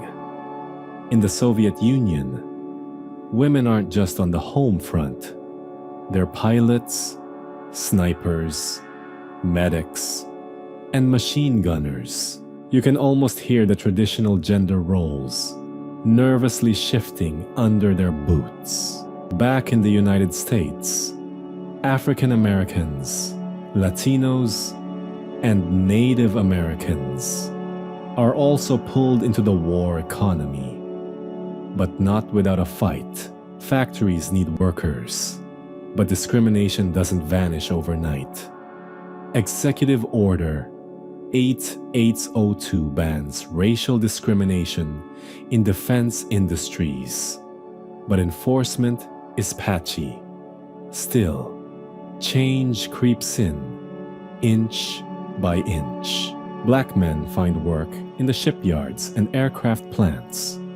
The Brotherhood of Sleeping Car Porters demands fair pay and recognition. The Double V campaign, Victory Abroad, Victory at Home, gains traction. There's hope and tension and anger, all boiling under the surface. In Los Angeles, the Zoot Suit riots of 1943 expose racial animosity as white servicemen clash with young Mexican Americans wearing flamboyant Zoot suits. In Detroit, a race riot leaves 34 dead. Not all battles are overseas. Meanwhile, on the other side of the globe, the Soviet war machine rumbles to life. You're standing in Magnitogorsk, eastern Russia, far from the front lines, but not from hardship. Here, entire steel cities are built practically from scratch. Industrial equipment is dismantled and moved east by rail to escape the German advance. Workers sleep in tents through the brutal winter. They labor 12, 14, 16 hours a day, but they produce. The Red Army is now armed with T-34 tanks, mortars, machine guns, all made possible by this industrial marathon. One Soviet slogan: everything for the front, everything for victory. That's not just a catchphrase, that's reality. Let's take a quick peek inside one of these US factories. You're in a California aircraft plant, surrounded by towering wings and aluminum sheets. The boss calls you over to fix a jammed hydraulic press. Nearby, posters of Hitler and Hirohito with bullseyes decorate the break room walls. A coffee thermos rattles near your feet. And above the din, someone's whistling, Boogie Woogie Bugle Boy. Your shift ends. You walk home past a signboard that reads, "Is this trip necessary? Save rubber, carpool, work longer, worry less." It's propaganda, sure, but it works. People believe, and there's something else that makes all this possible. Money, lots of it. Governments finance the war with war bonds, increased taxes, and massive borrowing. Civilians are encouraged, sometimes pressured, to do their bit by buying bonds. In theaters, before the movie starts, there's a reel urging you to invest in the boys overseas. You see Clark Gable selling bonds, Bugs Bunny pitching in. In Britain, it's even starker. The economy is tightly controlled. The Ministry of Supply oversees nearly everything: fuel, metal, transportation, rubber. Rationing is stricter than in the US and lasts well beyond the war. Brits joke that their tea ration is just enough to smell, not enough to drink. But again, people comply. It's a war of sacrifice. Of course, not everyone sacrifices equally. In America, Japanese Americans on the West Coast are stripped of their homes, their businesses, their lives, and packed into internment camps. Over 120,000 men, women, and children. Not one of them charged with espionage. Many are US citizens. It's a shameful episode, one few speak of openly at the time. And yet, from those camps, young men volunteer for service. The 442nd Regimental Combat Team, composed mostly of Japanese Americans, becomes the most decorated unit of its size in US military history. Irony doesn't begin to cover it. By 1943, the Allies' economic might is hitting its stride. The Axis simply can't keep up. Germany, for all its engineering prowess, is being bombed day and night. Japan is running low on resources. Its factories stretched thin. Its merchant fleet battered. Italy is crumbling. And the Allies? They're just getting warmed up. You walk through the foundry, your boots echoing on concrete. You see rows of tanks lined up like elephants, ready to charge. Planes are stacked wing to wing. The roar of welding torches fills the air. Your hands are sore. Your back aches. But when you hear the whistle blow and you see that tank roll out the gate, shiny, olive drab, proud, you feel it deep in your chest. This is how we win, one bolt at a time. Quirky fact. Break. During Wati, Wrigley's Gum stopped selling to civilians so they could send all their production to US troops overseas, creating the myth that chewing gum was invented for soldiers. It wasn't, but it helped morale and digestion. Also, the popular American phrase, Kilroy was here, began scrawling its way across factory walls and troop ships, turning into a weird little mascot of Allied progress, often drawn with a big nose peeking over a wall. By now, the gears of war are fully engaged. The home front is no longer background noise. It's the very heartbeat of the Allied advance. And soon, with the engines of production screaming at full tilt, those machines will be headed to places with names like Salerno, Tarawa, Anzio, and Normandy. You don't know it yet, but the tide is about to turn. June 1942, the ocean decides. You're floating in the endless blue, somewhere in the heart of the Pacific, where the sky and sea seem to trade places in a shimmer of heat and tension. It's June 1942, and the air smells like salt, sweat, and aviation fuel. You're standing on the deck of an American aircraft carrier, maybe the USS Enterprise or the USS Yorktown, and the whole ship seems to be holding its breath, because this isn't just another naval skirmish. This is Midway, the turning point, the punch in the jaw that stops the Japanese juggernaut cold. Let's rewind just a little. After Pearl Harbor, Japan is on a roll. Guam, Wake Island, the Philippines, Singapore, all falling like dominoes.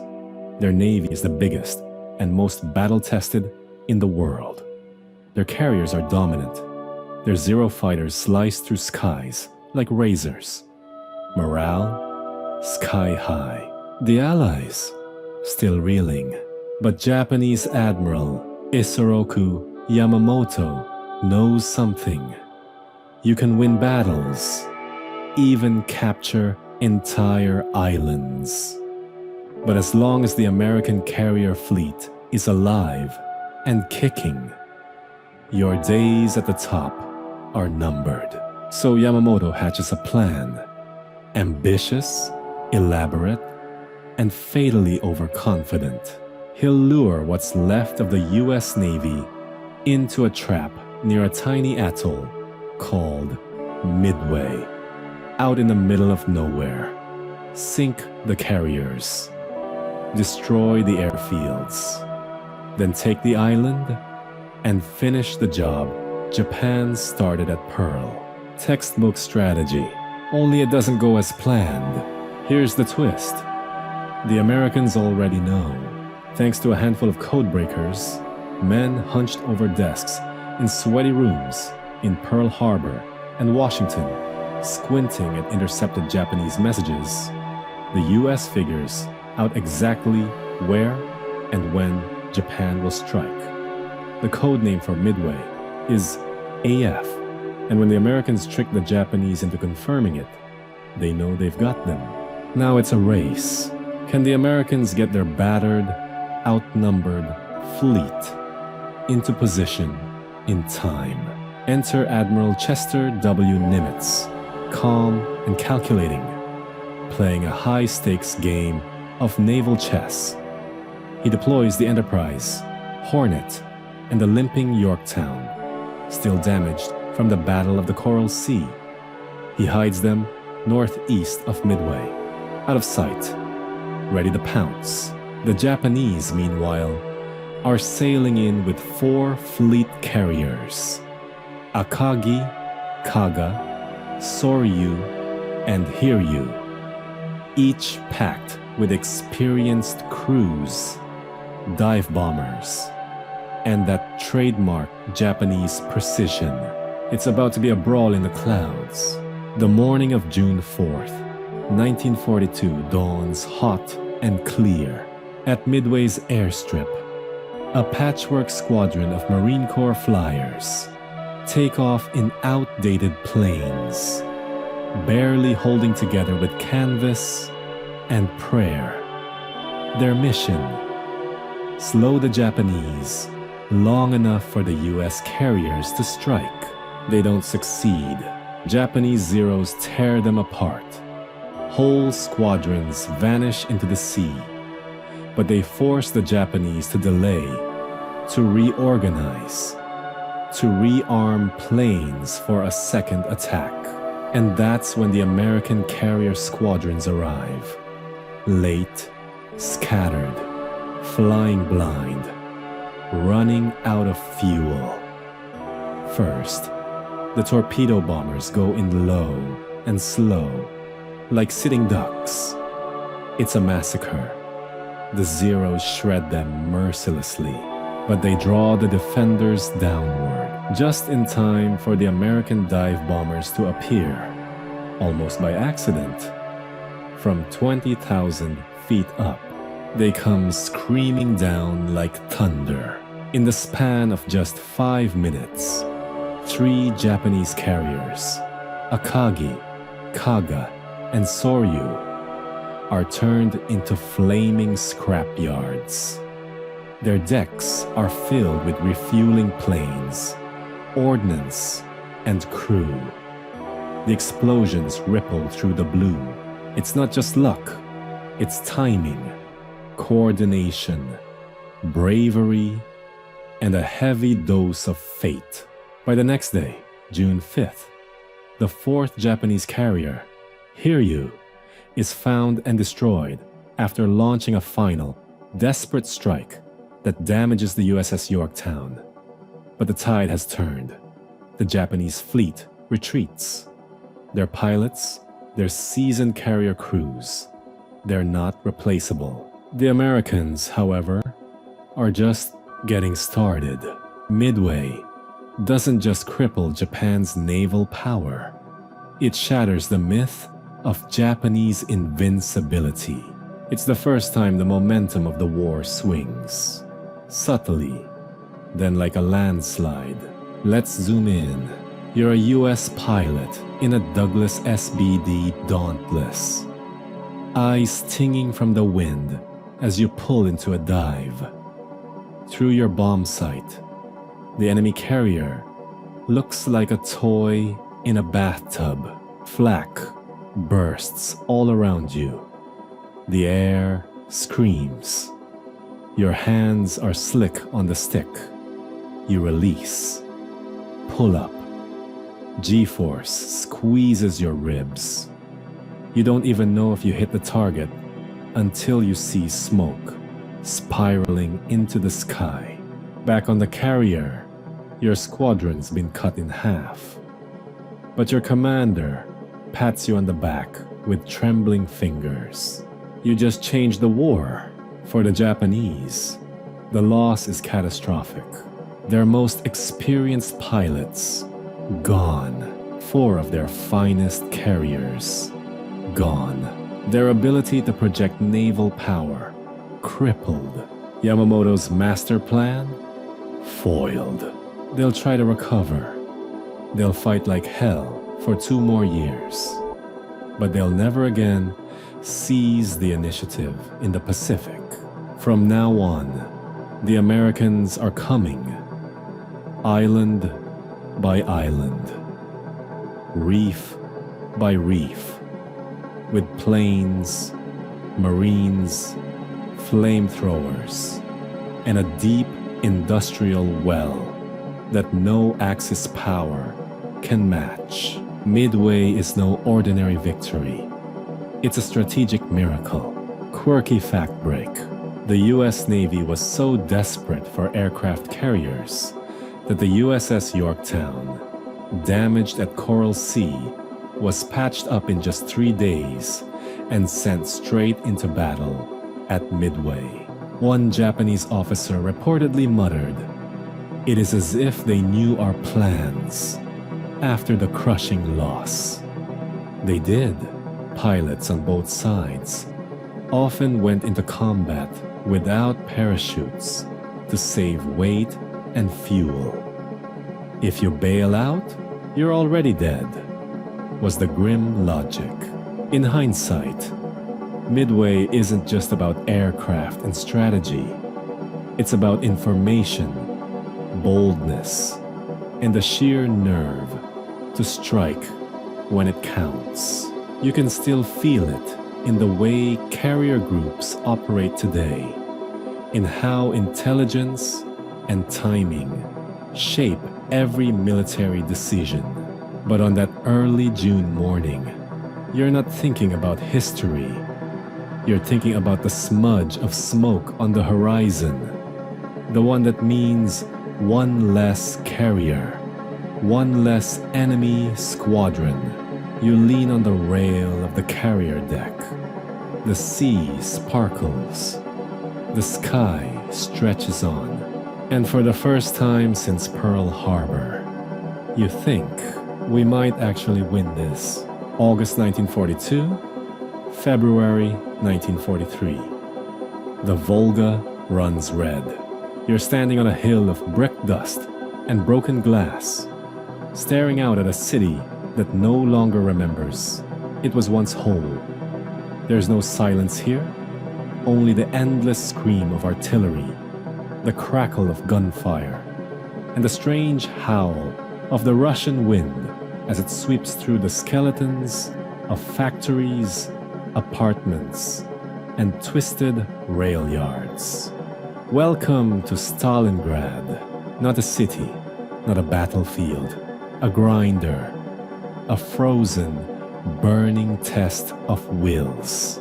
It's the summer of 1942, and Adolf Hitler has made a decision, one that'll ultimately devour his best army and his last illusions of victory.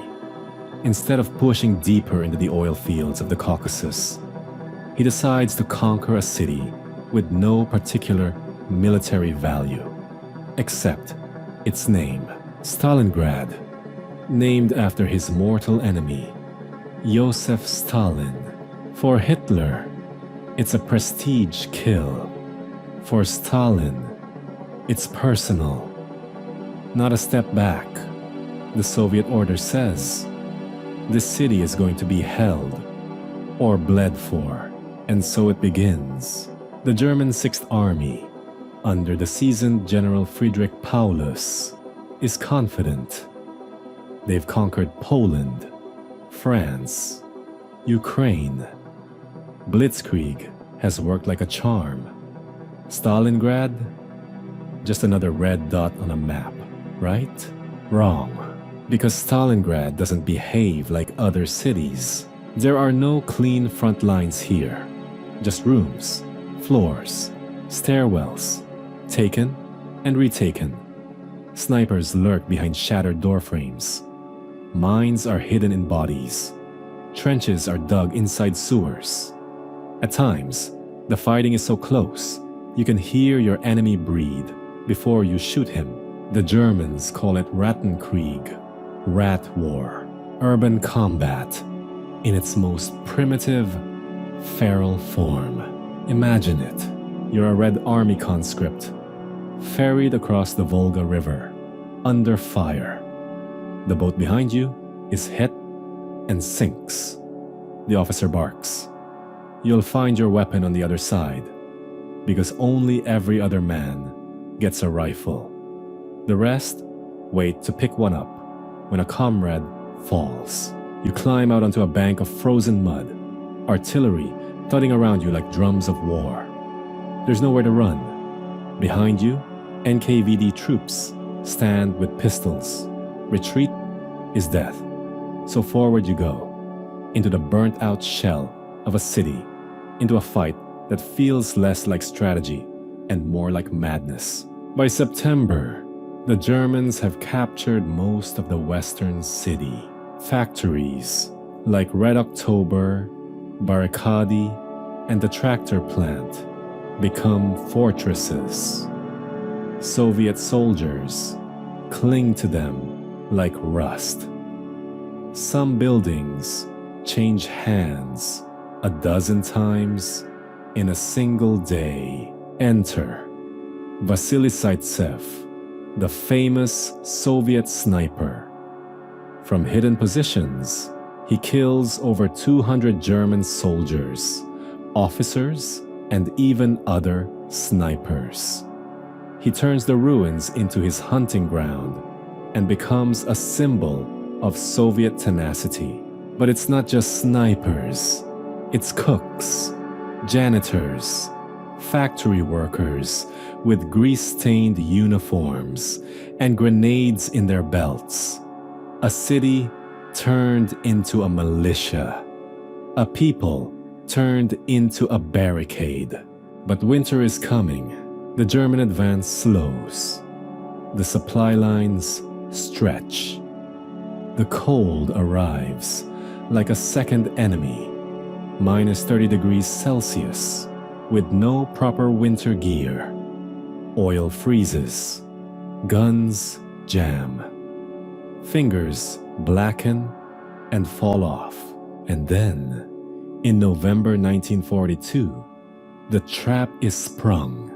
The Red Army launches Operation Uranus, a massive pincer movement, not against the German elite, but the Romanian and Hungarian divisions guarding their flanks.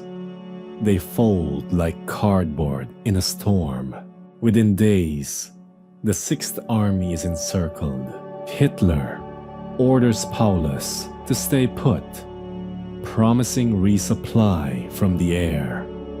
But the Luftwaffe can't deliver nearly enough. Meanwhile, Soviet artillery rains down, and the noose tightens. Paulus asks to retreat. Hitler refuses. The message is clear: die in place. January 1943. You're a German soldier now. Your boots are wrapped in rags. Your bread is a frozen brick. The man next to you hasn't spoken in days.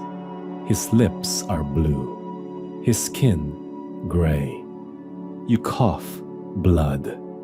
The wind cuts through your coat like it's paper. In bombed-out cellars, men eat horse meat, rats, even book bindings for the glue. Frostbite turns skin black. Wounded are left to freeze. Radios go silent. There's no more illusion, no more glory, only survival. On January 31st, 1943, Paulus surrenders. Not all of Germany's forces, but enough. Hitler had just made him a field marshal. No German officer of that rank had ever surrendered before. He hoped Paulus would die in battle or by his own hand. He doesn't. He turns himself in, quietly, coldly, and the Soviet flag rises above the ruins of Stalingrad. Quirky fact break: Soviet engineers built fake buildings overnight, sometimes complete with chimneys and fire smoke, to confuse German artillery. The average lifespan of a Soviet soldier in Stalingrad: 24 hours.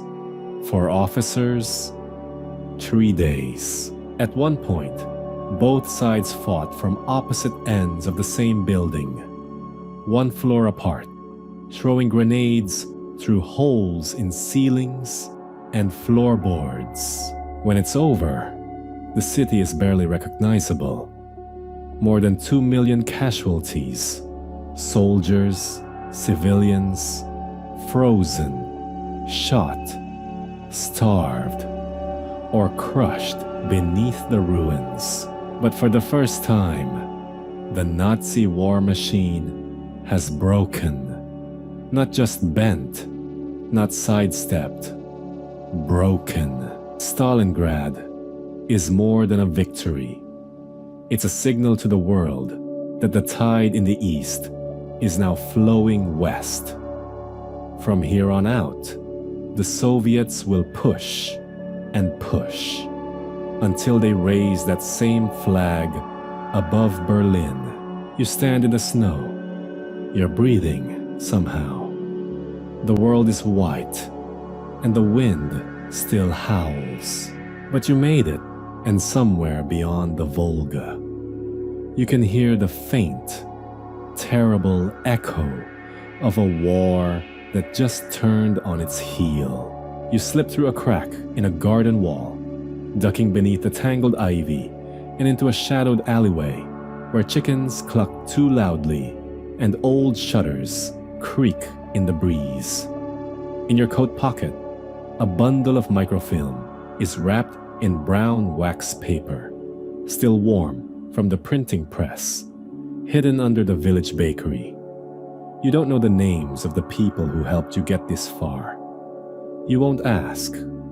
All you know is that if the Gestapo finds you with this package, you'll disappear. Or worse. Tonight's story, it's not about generals. It's about the whispers between walls, the codes etched in lemon juice, the radio signals tapping out across enemy lines. It's about ordinary people, bakers, seamstresses, students, priests, who decided that survival wasn't enough. This is the story of the resistance and the quiet thunder of espionage that rippled beneath World War II. Let's start in France, where the resistance was never one single, unified force, but more like a tangle of fishing nets, all aiming to catch the same monster. After France fell in 1940, many believed the fight was over. The country was split in two: occupied France, directly under German control, and Vichy France, which claimed neutrality but mostly collaborated with the Nazis. Think of Vichy as a puppet with a nice mustache and a tragically spineless constitution. But even before the dust settled on Paris, people began to push back. First, it was subtle. A newspaper printed in secret. A message scrawled on a train car.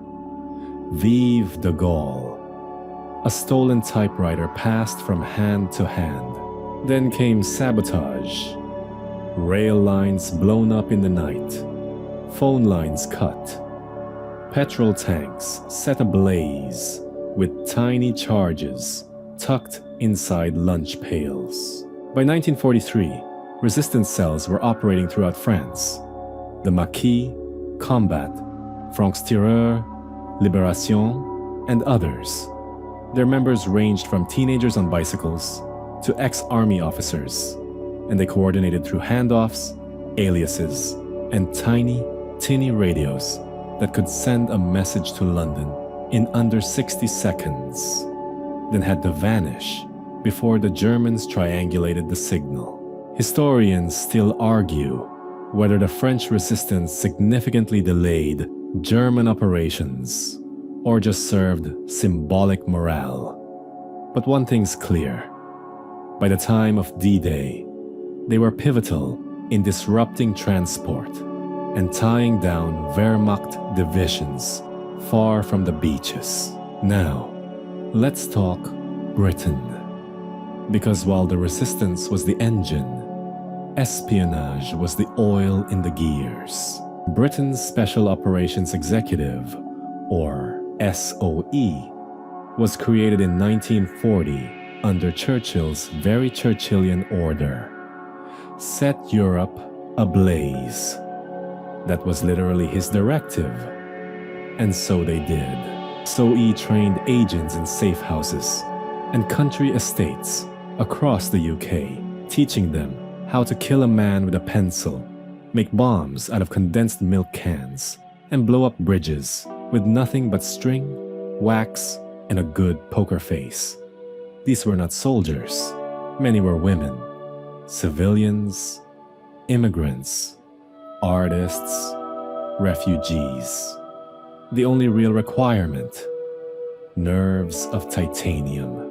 One of the most legendary was Virginia Hall, an American woman with a wooden leg nicknamed Cuthbert, who posed as a journalist and outmaneuvered the Gestapo so many times they called her the most dangerous Allied spy in France. When she wasn't coordinating airdrops, organizing resistance fighters, or bribing Vichy officials, she was riding a bicycle over the Pyrenees to avoid capture with a wooden leg. Yeah. Then there's Noor Inayat Khan, a British Indian wireless operator descended from a Sufi mystic. She was dropped into France, became the first female radio operator sent by Britain, and despite immense danger, kept transmitting even after her network was compromised. She was eventually captured and executed at Dachau, but not before becoming a symbol of grace under fire. And let's not forget the double-cross system, the British counterintelligence coup that turned most German spies in the UK into double agents. They fed the Nazis misinformation so skillfully that Hitler was convinced the D-Day invasion would happen at Pas-de-Calais, not Normandy. Quirky tidbit: the agents used invisible ink made from semen during early missions. It was later abandoned for reasons you can probably guess. Over in Poland, the resistance was another beast entirely. The Armia Krajowa, or Home Army, was one of the largest underground forces in Europe. They conducted intelligence operations, sabotaged German infrastructure, and even infiltrated concentration camps like Auschwitz. Yes, you heard that right. To smuggle out reports of atrocities and warn the world. In 1944, they launched the Warsaw Uprising, attempting to liberate their capital before the Soviets arrived. For 63 days, they held off German forces with homemade weapons and Molotov cocktails made in bathtubs. Eventually, the Germans crushed the rebellion with devastating force. The Soviets, parked just across the river, did nothing. Historians still debate whether Stalin deliberately withheld help to let the uprising be crushed and thus weaken future Polish independence. Spoiler, probably. Meanwhile, in Norway, saboteurs in wool coats crept through the fjords to destroy the Nazi supply of heavy water, an essential ingredient in their nuclear program. Operation Gunnerside, led by a band of commandos on skis, destroyed the Weimar plant in 1943. It may have delayed Germany's atomic ambitions permanently. One of those saboteurs later escaped across hundreds of miles of frozen wilderness, surviving on lichen and moss. When he arrived back in Britain, frostbitten and half dead, they gave him tea and a medal. No big deal. And yes, even inside Germany, there were whispers of resistance. From the White Rose movement, a group of university students handing out anti-Nazi leaflets, to the infamous July 20th plot to assassinate Hitler. You remember that movie, don't you? Descent. wasn't dead in the Reich, just suicidally dangerous. Most paid with their lives. But here's the strange thing. Resistance was rarely clean, noble, or even effective. Many cells were infiltrated, radios were tracked, civilians were rounded up in retaliation, entire villages were massacred for a single act of sabotage. Even allies sometimes distrusted or ignored the underground fighters. Still, they endured because the resistance wasn't about stats or strategy. It was about saying no, even when that meant dying quietly in the night.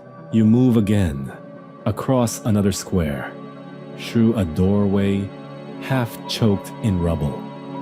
A black cat watches you from a roof. In your hand, a code phrase you've memorized. In your mind, the faces of those who vanished before you. You tap the signal 3 times on the door. There's a pause, then it opens, and just like that, another message begins its long, dangerous journey across a continent at war. It's late. The stars over Saxony are sharp and cold, and the air tastes like frost and coal dust. Below you, the rooftops of Dresden slumber in neat Baroque rows, wrapped in winter silence. The Elbe River gleams like dark silk beneath the moon. You wouldn't know it yet, but tonight, February 13, 1945, the city will become a furnace. And you're floating in that split second before the match is struck. Tonight's story is not about battles or invasions. It's about what happens when war becomes fire, and whether mercy can survive the math of military strategy. Let's rewind just a little. By early 1945, World War II was in its violent crescendo. Germany was cornered. The Soviets were closing in from the east, rolling across Poland with tanks, vengeance, and an unstoppable sense of momentum. The Allies, British, American, Canadian, and others, were pushing in from the west. Having broken through after D-Day, the Reich was collapsing. But it was not defeated. Not yet. And even now, German industry, communications, and morale still had fight left in them. Hitler, somewhere deep in his Berlin bunker, was still giving orders, still dreaming of miracle weapons, still hoping for a reversal of fate. So Allied High Command faced a question. How do you shatter what remains? And the answer, at least in part, came from the sky.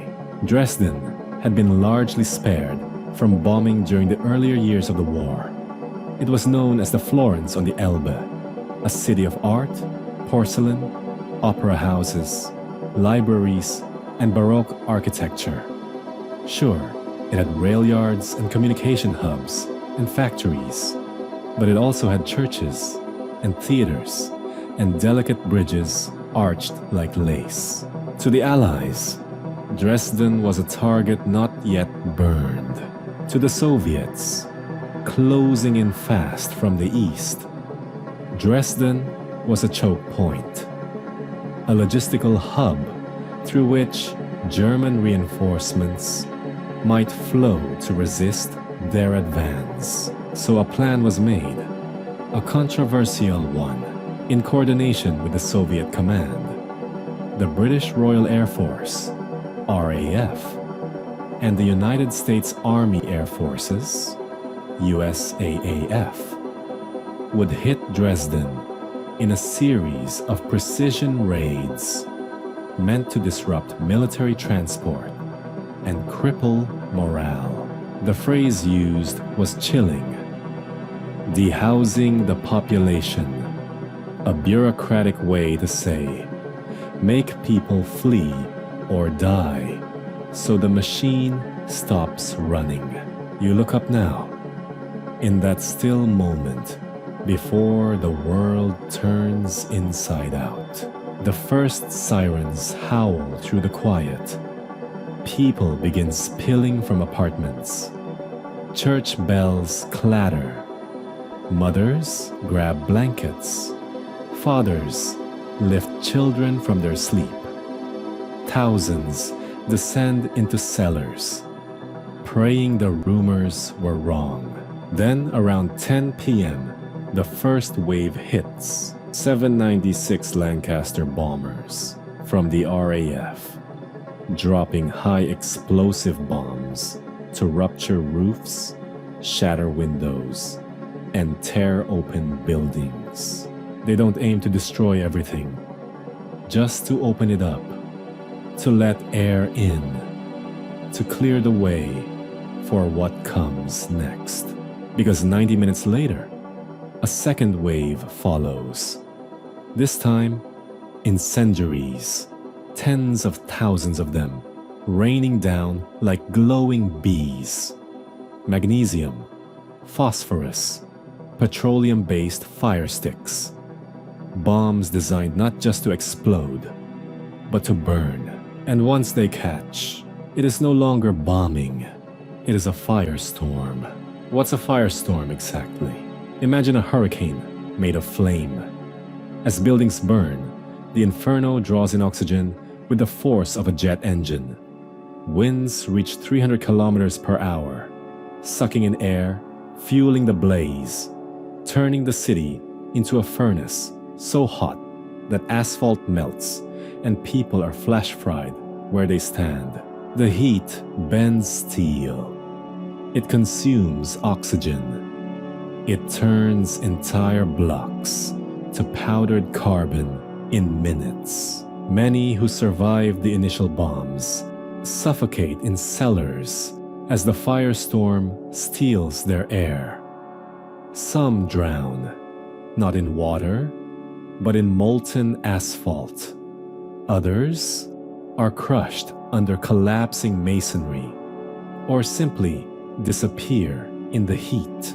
The bombing continues into February 14th, with another wave by the Americans in daylight. Still more bombs, still more flames. It is Valentine's Day, and Dresden is dying. When it ends, the city is a smoking skeleton. More than 2,600 acres of the city center are gone. The Swinger Palace, the Semper Opera House, the Frauenkirche, masterpieces of European culture, are ash and silence. And the death toll? Well, that's part of the controversy. Early estimates claimed 250,000 dead, a number pushed by Nazi propaganda. Modern scholars suggest numbers between 22,000 and 35,000. Some think it may be higher. The truth is, we'll never know. The records burned, the bodies, in many cases, left no trace. Dresden had no significant air defenses, no anti-aircraft guns, no fighters in the sky. It was in many ways defenseless. So, was it necessary? Ask 10 historians, and you'll get 10 answers. Some argue it was strategically valid, a blow against German logistics, morale, and resistance. Others see it as revenge, a war crime in all but name. After all, Germany had bombed London, Rotterdam, Warsaw, had sent V-2 rockets into civilian neighborhoods, had razed entire towns in the east. Dresden, they say, was payback. Still, others point to a more chilling idea, that the bombing wasn't just about victory, but about demonstration, a way to show the Soviets, just over the horizon, what Allied air power could do. A taste of firepower before the borders of post-war Europe were drawn. Maybe it was all of those, maybe it was none, but to those on the ground, it was just the end of the world. A woman who lived through it remembered opening her eyes in the cellar and seeing nothing but orange through the slits in the bricks. Another survivor said the streets looked like the inside of a stove, flickering with winds and embers and the howls of the dying. The air raid shelter at the Altmarkt was filled with so many bodies that the Gestapo later ordered mass cremations in huge public pyres. There were too many dead, too many pieces, too much ash. And yet, the city came back. The Frauenkirche, which collapsed in the heat, was rebuilt stone by stone after the war. Each original brick was catalogued and reused wherever possible. Today, it stands again, a mosaic of scorched and new. The dark stones from 1945, a visible reminder of the fire. The newer ones, a symbol of peace. At its base, a statue of Martin Luther watches over the square. At his feet, a scrap of scorched ironwork reads simply, "Never again." Now the embers are cold, but the questions linger. What is justice in war? What is revenge? Where is the line between strategy and horror? And when you stare into the smoke, can you still see the faces? The sky is gray and low. The sea rolls slow and heavy under your feet. You're not asleep, not really, but everything feels dreamlike. It's June 6th, 1944. It's dark, cold, somewhere off the coast of Normandy, and you're about to witness the largest amphibious invasion in the history of mankind. Welcome to D-Day, Operation Overlord. A morning so big, it doesn't just shake a coastline. It reshapes the future of the world. Let's rewind for a second, because the scale of this moment is hard to grasp. It's been almost 5 years since Hitler's armies stormed into Poland. And in those years, Europe has been carved, crushed, and scarred. France fell. London burned. The Soviet Union has lost millions. Italy has flipped sides. Africa's deserts echo with tank treads and ghosts. The war has gone global, and yet, one place remained untouched by Allied boots. Fortress Europe, Nazi-occupied France, Hitler's Western Wall. If the Allies want to win the war, they have to break in. They can't go through Italy. It's too slow. They can't wait for Stalin to reach Paris. He's still hundreds of miles away. They can't delay. The clock is ticking, and Hitler knows it. So they go across the channel, across 80 kilometers of sea, into the teeth of steel, sand, and machine gun nests. In the dark of night, over 5,000 ships are crossing the English Channel, carrying 156,000 soldiers from the United States, United Kingdom, Canada, Poland, France, and other allied nations. Destroyers, landing craft, floating tanks, hospital ships, and even dugout gliders, holding jeeps and paratroopers. They've rehearsed this invasion for months, practiced on beaches in Devon, built fake tanks, flooded Hitler with disinformation, created a phantom army under General George Patton to convince German High Command the real invasion would land at Pas de Calais. They've done everything possible to prepare, but the truth is, you can't rehearse hell. Before dawn, airborne troops begin dropping into the French countryside. the 101st and 82nd Airborne Divisions, the British 6th Airborne, French resistance fighters, chaos and bravery fluttering down from the night sky. Some land miles off target, others fall directly into enemy fire. Many are lost, but they fight like shadows, blowing bridges, cutting phone lines, holding crossroads, and at sea, the main force closes in. There are 5 landing beaches, each codenamed like a cryptic dream: Utah, Omaha, Gold, Juno, Sword. Each has a different commander, a different set of objectives, and, most fatefully, a different kind of German resistance waiting on the sand. At 6:30 a.m., the ramps drop, the boats open, and the world turns violent. At Utah Beach, thanks to heavy currents and luck, the American forces land slightly south of their target, and it's the best mistake they'll make all day. Resistance is light. The 4th Infantry Division pushes inland with relatively low casualties, but just a few miles east, at Omaha Beach, the story is different. Very different. Omaha is a bloodbath.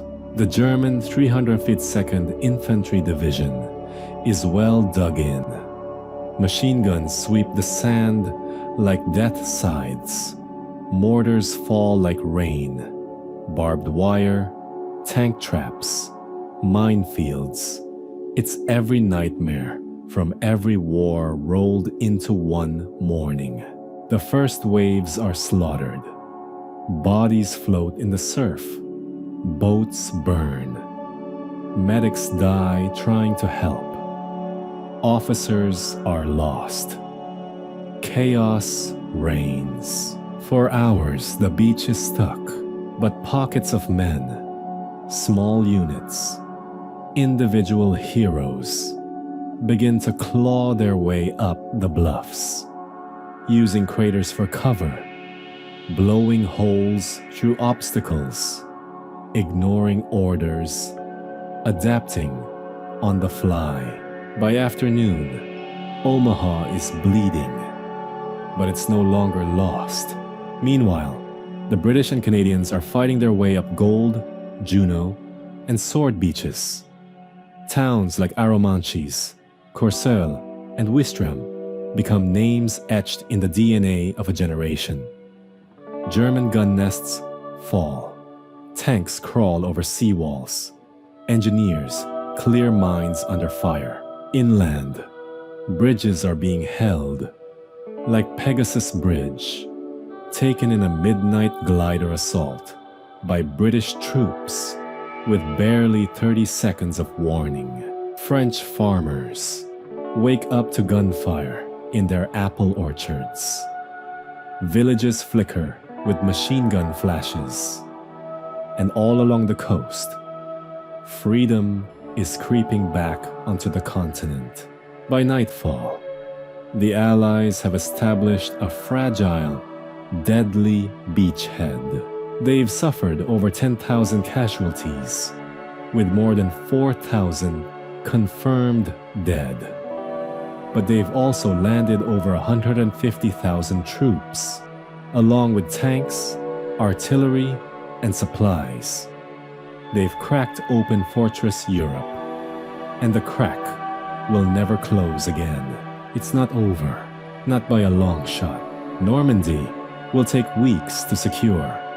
There will be hedgerow fighting, counterattacks, brutal house-to-house warfare in towns like Caen and Saint-Lô. The road to Paris is long. The Battle of the Bulge still lies ahead, but the tide has turned, and everyone knows it. Even Hitler. And you step back from the beach now. Hear the waves washing over helmets. Feel the sand under your boots. Taste the salt and steel in the air. And know that today, this long, bloody, heroic day was not just a battle won, but a door opened to a free France, to the downfall of tyranny, to the beginning of the end. The sun is high, but the light feels dim. You're standing in the ruins of a once bustling Philippine city. Manila, maybe. Or perhaps it's Leyte. It doesn't really matter, because everywhere you look, it's the same. Shattered windows, broken concrete, whispers of lives interrupted. And yet, something is moving beneath the dust. Soldiers, civilians, children, a nation struggling upright again, staggering out from the shadows of occupation. It's 1944, moving into 1945, and you are right in the thick of a thunderous wave rolling across the Pacific. This is the liberation of Southeast Asia. This is vengeance.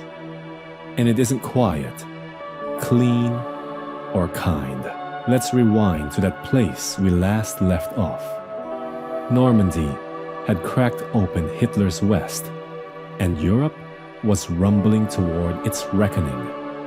But while the world's attention was fixed on France, a slower, bloodier, more amphibious war was unfolding on the other side of the globe. The Pacific. It's not a single battlefield. It's a galaxy of islands scattered across a tropical sea. And each one has to be taken by force. One by one. It started back in 1942 with the first counterstrikes, Guadalcanal, Tarawa, New Guinea. But by 1944, the Americans are unleashing something truly massive. Island hopping. The idea? Skip the strongly held islands, isolate them, and seize the ones that let you leap closer to Japan's heart. And with every island taken, the same things happen. The jungle screams with machine gun fire. The coral beaches turn red. The US Navy unloads wave after wave of steel and human willpower. And the Japanese? They fight like ghosts, fanatical, desperate, dug into caves and tunnels. They do not surrender easily. Sometimes they don't surrender at all. Enter the Philippines. America had promised to return. Specifically, Douglas MacArthur, who walked out in 1942 with that famous quote, "I shall return." Now he's back, stepping dramatically into the surf at Leyte Gulf, pipe clenched, sunglasses on, like a man walking into a legend. But this isn't just a PR moment. This is personal for the Philippines, for the thousands of Filipinos who lived under Japanese occupation, and for the Allied soldiers who had been forced to flee or surrender years earlier. Liberation begins with the Battle of Leyte Gulf, the largest naval battle in history. More than 300 ships clash in a chaotic multi-day fight involving battleships, aircraft carriers, submarines, and something new, kamikazes. The Japanese, running low on resources and options, begin sending planes loaded with explosives on suicide missions. It's the beginning of a grim pattern that will intensify. The liberation of the Philippines is a massive, months-long campaign, fought city by city, island by island. And the further you go inland, the more you realize this isn't just about strategy. This is about people. People like the Filipino guerrillas, who have been fighting for years in the hills and jungles. Teachers, farmers, even teenagers, resisting occupation in secret. They now emerge with machetes and old rifles, guiding Allied forces, rescuing prisoners, and sometimes executing vengeance of their own. You see civilians running toward tanks, waving American flags they'd hidden under floorboards, women sobbing with joy, children saluting, and old men holding onto photos of sons lost in the Bataan Death March. Ah yes, Bataan. You didn't forget, did you? The surrender of 76,000 Allied troops in 1942, the forced march, the cruelty, the thousands dead along the road. Bataan became a wound, deep and festering in the Allied memory. Now it's time to reopen that wound and cauterize it as the Allies push into Manila in early 1945. They encounter one of the most brutal urban battles of the war. The city becomes a death trap. Japanese troops destroy hospitals, massacre civilians, and fight with ruthless desperation. Manila is reduced to rubble. Historians still argue whether this destruction was strategic, vengeful, or simply chaotic. Either way, more than 100,000 civilians die in the battle. Let that sink in. 100,000 lives gone in weeks. And yet, the Philippines is liberated. By March 1945, MacArthur keeps his promise. The flag flies again, and the people rejoice. But joy is complicated. There is trauma, loss, entire families missing, crops burned, villages wiped off the map. Even victory here tastes like ash, and still, the war rolls forward. Next stop, Iwo Jima, that tiny volcanic rock, closer to Tokyo than to any Allied base. And yet, it's vital, a stepping stone for bombers, a possible emergency landing site. The Japanese know this.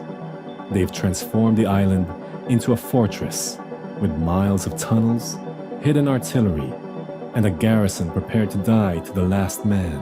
The invasion begins in February 1945, and it's hell. The island is just 8 square miles, but it takes 36 days to conquer. American troops land under heavy fire. Flamethrowers and grenades clear bunkers one by one. And yet, the defenders don't break. Some emerge at night to attack sleeping soldiers. Others simply vanish into the volcanic rock, reappearing with rifles blazing when the US flag is raised atop Mount Suribachi. It's not the end. It's the middle. The battle rages on, claiming nearly 7,000 American lives and 20,000 Japanese. The famous photograph of the flag raising becomes a symbol of hope. But the men in it? Most of them die soon after the shutter clicks. Next comes Okinawa, an island big enough to matter, close enough to frighten the Japanese High Command. April 1945. The largest amphibious assault in the Pacific. This is a full-scale nightmare. 82 days of combat, typhoons, mud, kamikazes, and caves. Civilians caught in the crossfire. Nearly 500,000 casualties. Soldiers and civilians combined. Okinawa is so brutal that American commanders begin to wonder if this is what it takes to take one island. What would it take to invade Japan itself? Historians still debate that very question. Would Japan have surrendered without an invasion? Was the nuclear bomb necessary? Could a naval blockade or Soviet invasion have ended it? The answers are tangled and controversial, but after Okinawa, one thing is certain. The Allies want this over, fast, and meanwhile, the tide of vengeance rises. Japanese cities are firebombed. The skies roar with B-29s, dropping incendiary death. Tokyo burns, killing over 100,000 in one night. Factories are flattened, food runs low, and the emperor's divine glow begins to dim. And then, something else happens. 2 cities, 2 flashes, 2 mushroom clouds. But we'll talk about that soon. Tonight, you linger a little longer in the Philippines. The smoke still curls in the sky, but a little boy is playing with a toy tank in the dirt. A school teacher sweeps broken glass from a classroom. Somewhere, a woman lights a candle, not just for the dead, but for the living who came back. You step over the rubble, feel the heat of revenge cooling into silence, because liberation and vengeance, they don't cancel each other out. They walk side by side, all the way to the end. You wake to the sound of waves, not crashing waves, the soft, rhythmic kind that creep up a shallow beach and sigh as they pull back into the sea. But the beach you're standing on isn't peaceful. It's dotted with scorched palm trees, rusting tanks, and a faint outline of barbed wire fencing, half buried in the sand. You're somewhere in the Pacific again. Doesn't really matter where. Could be Peleliu. Could be Saipan. Could be Guam. It's 1944. Maybe 1945. Time feels slippery now, like it's moving from one island to the next without asking for permission. This is the Island War, and it's being fought inch by inch. Let's set the scene. After victories at Midway, Guadalcanal, and the Gilberts, the Allies, particularly the Americans, have adopted a strategy that feels almost poetic in its brutality. Island hopping. Seize one island, then the next, each one closer to Japan, each one a stepping stone across an ocean of fire. But here's what the textbooks sometimes skip over. This strategy isn't tidy. It's not a straight line. It's a meat grinder. Take Peleliu, for example. September 1944. The island's only about 6 miles long, but it's key to securing the flank for the invasion of the Philippines. The US military brass thinks it'll be over in 4 days. Fast and neat. They are catastrophically wrong. The Japanese defenders, about 10,000 of them, have transformed the island into a honeycomb of tunnels, caves, and bunkers, carved deep into the coral ridges. They abandoned the old beach defense strategy and instead pulled the Americans into the mountains, where artillery is hidden and snipers perch like vultures. The battle lasts 73 days, over 10,000 American casualties. More than 95% of the Japanese garrison fights to the death. Some refuse to surrender even decades later. In fact, 2 soldiers emerged from hiding on Peleliu in the 1970s, thinking the war was still ongoing. Now, imagine crawling across those rocks in a 110-degree heat, your canteen bone dry, your rifle jammed with sand. That's what inch by inch really means. Next, Saipan, summer of 1944. It's part of the Mariana Islands, and it's critical. Why? Because once the Allies control Saipan, They're within B-29 bomber range of Tokyo. But this victory comes at a horrifying price. The Japanese defend fiercely, and when it's clear they're going to lose, the government broadcasts propaganda to civilians. The Americans will torture you, kill you. Better to die with honor. The result? A mass tragedy. Hundreds, maybe thousands, of Japanese civilians throw themselves off Marpy Point, later named Suicide Cliff and Banzai Cliff. Mothers clutch their children as they leap into the sea. Soldiers scream final salutes before charging into machine gun fire in the largest Banzai charge of the entire war.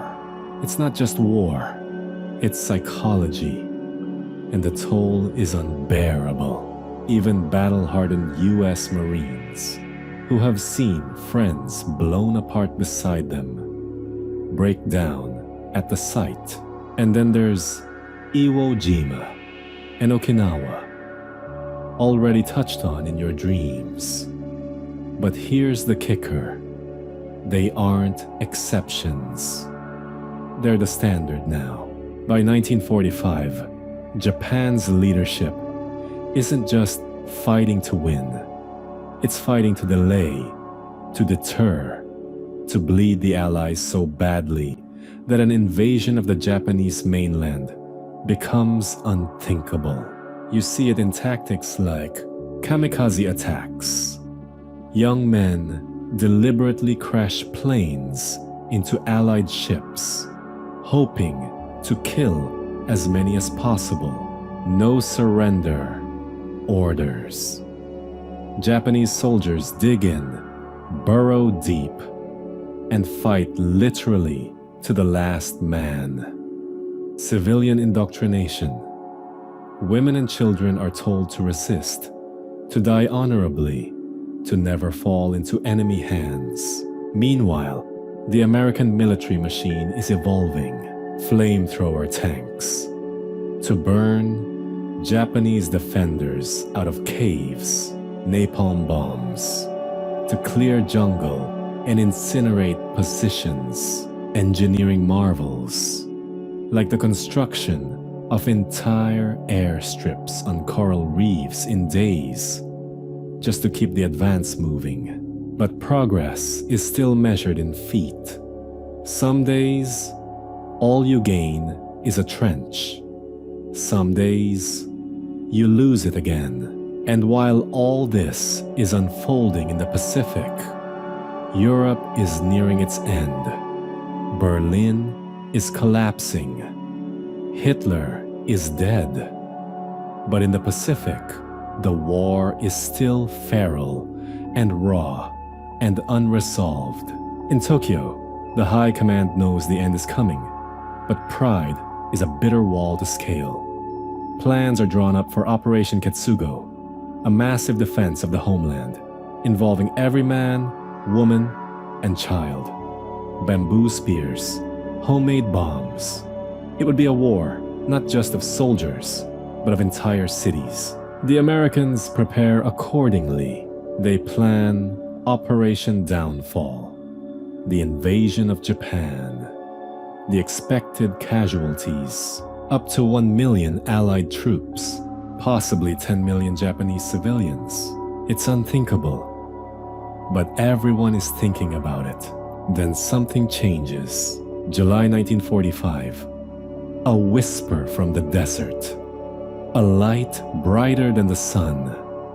The Trinity test. The atomic bomb exists now. And suddenly, all the inches gained across all those islands might lead to a very different kind of end. But let's not go there just yet, because tonight you sit in a foxhole on a small, nameless island. Maybe it's night, maybe it's just your eyes, half swollen shut from the salt and sweat. You're with men who haven't eaten properly in 3 days. You pass around a photo, someone's sweetheart, someone's kid, someone's dog. You wonder how many more inches this war will ask of you, and how much more of yourself you'll have to leave behind. You don't hear it at first, because when a city dies in a flash of light, there's no sound, only an instant where the world forgets itself. Then comes the roar. A second sun rises over the desert. A tower of fire swells into the heavens. You're standing in the New Mexico heat, but your body's too stunned to sweat. This is July 16th, 1945, and you've just witnessed Trinity, the world's first atomic explosion. Welcome to the Manhattan Gamble. Let's rewind a bit. Before the light. It begins quietly enough. Back in 1939, when Albert Einstein, of all people, writes a letter to President Roosevelt. He warns that the Germans might be building a bomb, one unlike any ever seen before. A weapon that could unleash the power hidden inside the atom. Roosevelt reads it and shrugs, then raises an eyebrow, then gets very, very serious. Thus is born the Manhattan Project, a top-secret U.S. operation so vast, so expensive, and so secretive that even Vice President Truman doesn't know about it until Roosevelt dies in April 1945. The project sprawls like wildfire. Los Alamos, New Mexico, becomes the nerve center. Hidden away in the desert mesas, Oak Ridge, Tennessee, spins out uranium behind rows of barbed wire. Hanford, Washington, grows a nuclear reactor city almost overnight. At its peak, the Manhattan Project employs over 130,000 people and costs nearly $2 billion. That's $30 billion today, all to split the atom just right. And the mastermind, J. Robert Oppenheimer, a physicist with a Shakespearean flair. Oppenheimer reads Bhagavad Gita between calculations and wears suits that look more Wall Street than War Room. His colleagues call him brilliant, troubled, magnetic, doomed. He calls the bomb a terrible necessity. Back to the desert, Trinity is the test. A device called the Gadget is hoisted onto a steel tower. At exactly 5:29 a.m., it detonates. The explosion vaporizes the tower, melts the sand into green glass, now called trinitite, and sends a shockwave so fierce it breaks windows 100 miles away. Soldiers lying in trenches with goggles on still feel like they're staring at the sun. Oppenheimer murmurs, almost too softly, "Now I am become death, the destroyer of worlds." Kind of dramatic, but not inaccurate. Meanwhile, across the ocean, the Pacific War grinds on. The island battles have turned Japan into a bruised and cornered animal. But it won't surrender. Not after Saipan. Not after Iwo Jima. Not even after Okinawa, where tens of thousands die. Japan's cities are already under siege. The US has begun firebombing Tokyo with such intensity that it mimics hell. Wooden homes, packed tight, ignite like matchsticks. Over 100,000 civilians die in a single night in March 1945. And yet, Japan doesn't yield. Which brings us back to the Manhattan Gamble. The Allies issued the Potsdam Declaration in July 1945.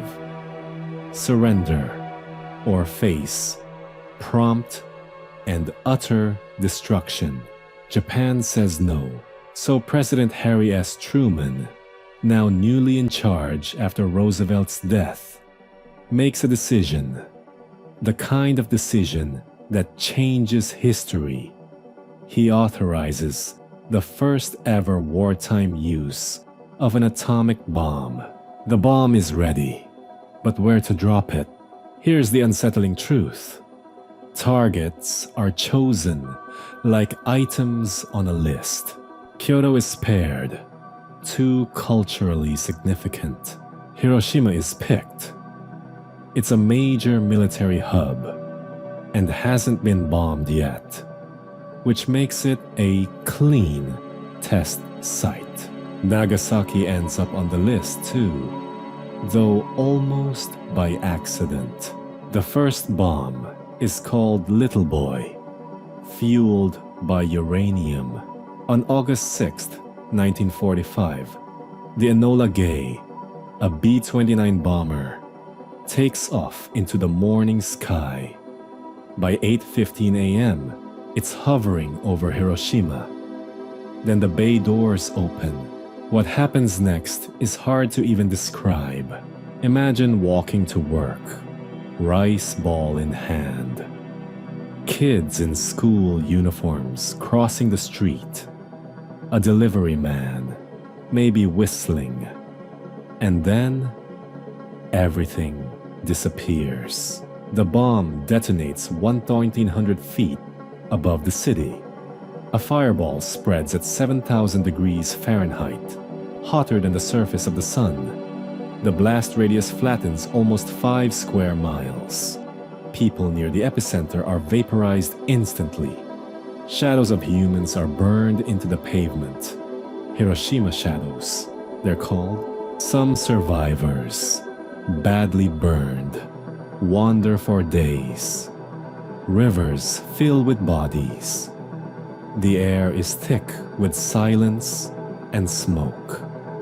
No one fully understands what just happened, only that it was like the wrath of gods. And still, Japan doesn't surrender. 3 days later, on August 9th, the US drops Fat Man over Nagasaki. It wasn't even the original target. The plane was supposed to bomb Kokura, but cloud cover makes visibility impossible. So the pilot reroutes. The result is the same: fire, ruin, suffering. Around 40,000 people die instantly, thousands more in the following weeks, from burns, radiation, and starvation. This time, the shock is too much to bear. On August 15, 1945, Emperor Hirohito addresses the nation by radio for the first time in history. His voice is solemn, shaking, barely audible. Japan surrenders. The war is over. Historians still argue whether the bombings were necessary. Some say they saved millions of lives by preventing a bloody ground invasion. Others argue Japan was already close to surrender, and the bomb was more about intimidating the Soviets. A nuclear flex at the dawn of the Cold War. There's no easy answer, only lingering ghosts. Even Oppenheimer has doubts. After the war, he meets with Truman and says, "Mr. President, I feel I have blood on my hands." Truman is furious, calls him a crybaby, ends the meeting fast. And so the Manhattan Gamble pays off if you measure success by surrender. But the cost? It's not just counted in bodies.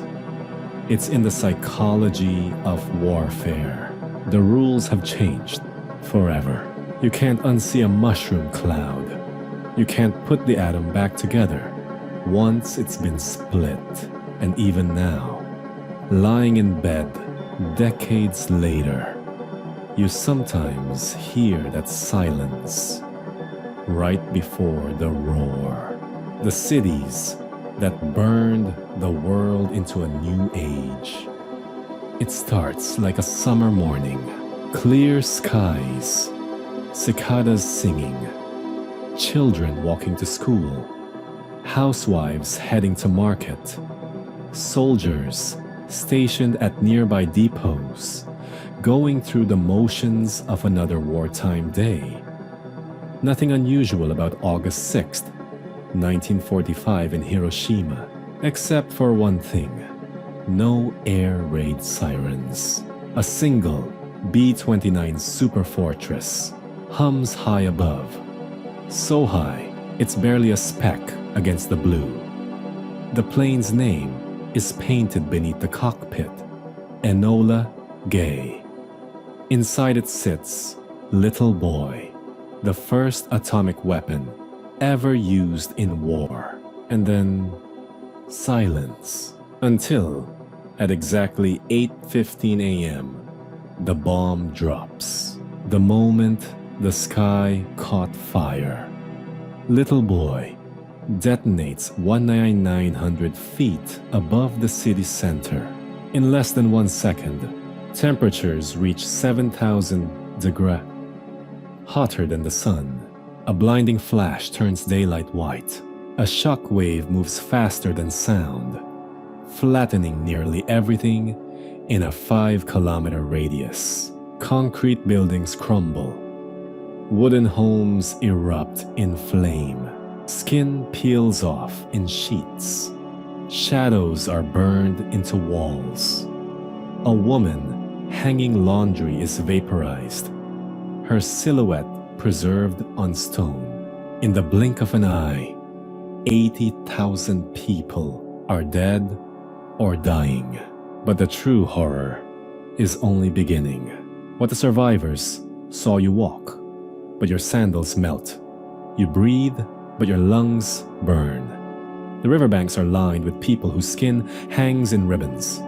Some stumble, eyes scorched blind. Others kneel, whispering prayers or songs. There's no water. There's no food. There's no help. Hospitals, what's left of them, are overwhelmed.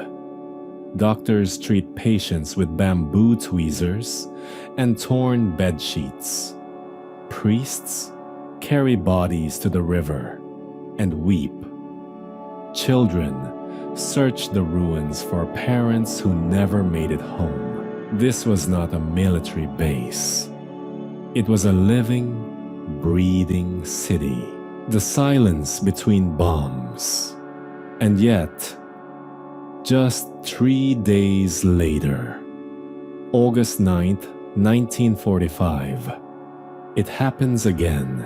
The second bomb is called Fat Man, a plutonium-based weapon, even more powerful than the first, targeted for Kokura. But weather forces a change. At 11:02 a.m., the bomb is dropped over Nagasaki. The blast isn't as widespread. Nagasaki's valleys contain some of the damage, but the fireball is no less horrific. Another 40,000 lives snuffed out in seconds. Thousands more doomed by the aftermath. This wasn't an accident. This was intentional, calculated, executed, and it worked. The surrender that shook the world. Japan surrenders on August 15th, 1945. Emperor Hirohito, who had never addressed his people directly before, speaks to the nation via radio. His voice is calm, but weighted. He never says the word surrender. Instead, he talks of enduring the unendurable. The enemy has begun to employ a new and most cruel bomb. The war is over, but the age of nuclear warfare has begun. the world reacts. In the West, celebrations break out. VJ Day, victory over Japan. In America, sailors kiss nurses in Times Square. Headlines shout, peace, fireworks, parades. But in Hiroshima and Nagasaki, there is no celebration, only ashes, radiation, starvation, grief. Doctors begin to notice something strange. Survivors who looked fine after the blast suddenly fall ill. Their hair falls out. Bleeding won't stop. Purple blotches bloom under the skin. Radiation sickness, a horror no one fully understands yet. And worse, survivors are shunned, even by their own countrymen. They're called hibakusha, bomb-affected people, and some believe they carry a curse. The scientists and the shadows. Back in America, some Manhattan Project scientists are devastated. Many believed the bomb would be used only as a deterrent. Some thought it might be demonstrated on an uninhabited island, just to scare Japan into surrender. But the decision had already been made by President Truman, by military planners, by a war machine too far in motion to stop. Physicist Leo Szilard campaigns to halt further use. Oppenheimer tells Truman, "Mr. President, I feel I have blood on my hands." Truman calls him a crybaby. There's no going back. Hiroshima today. Years later, Hiroshima rebuilds, but not with revenge, with peace. The Hiroshima Peace Memorial Park stands where the bomb fell.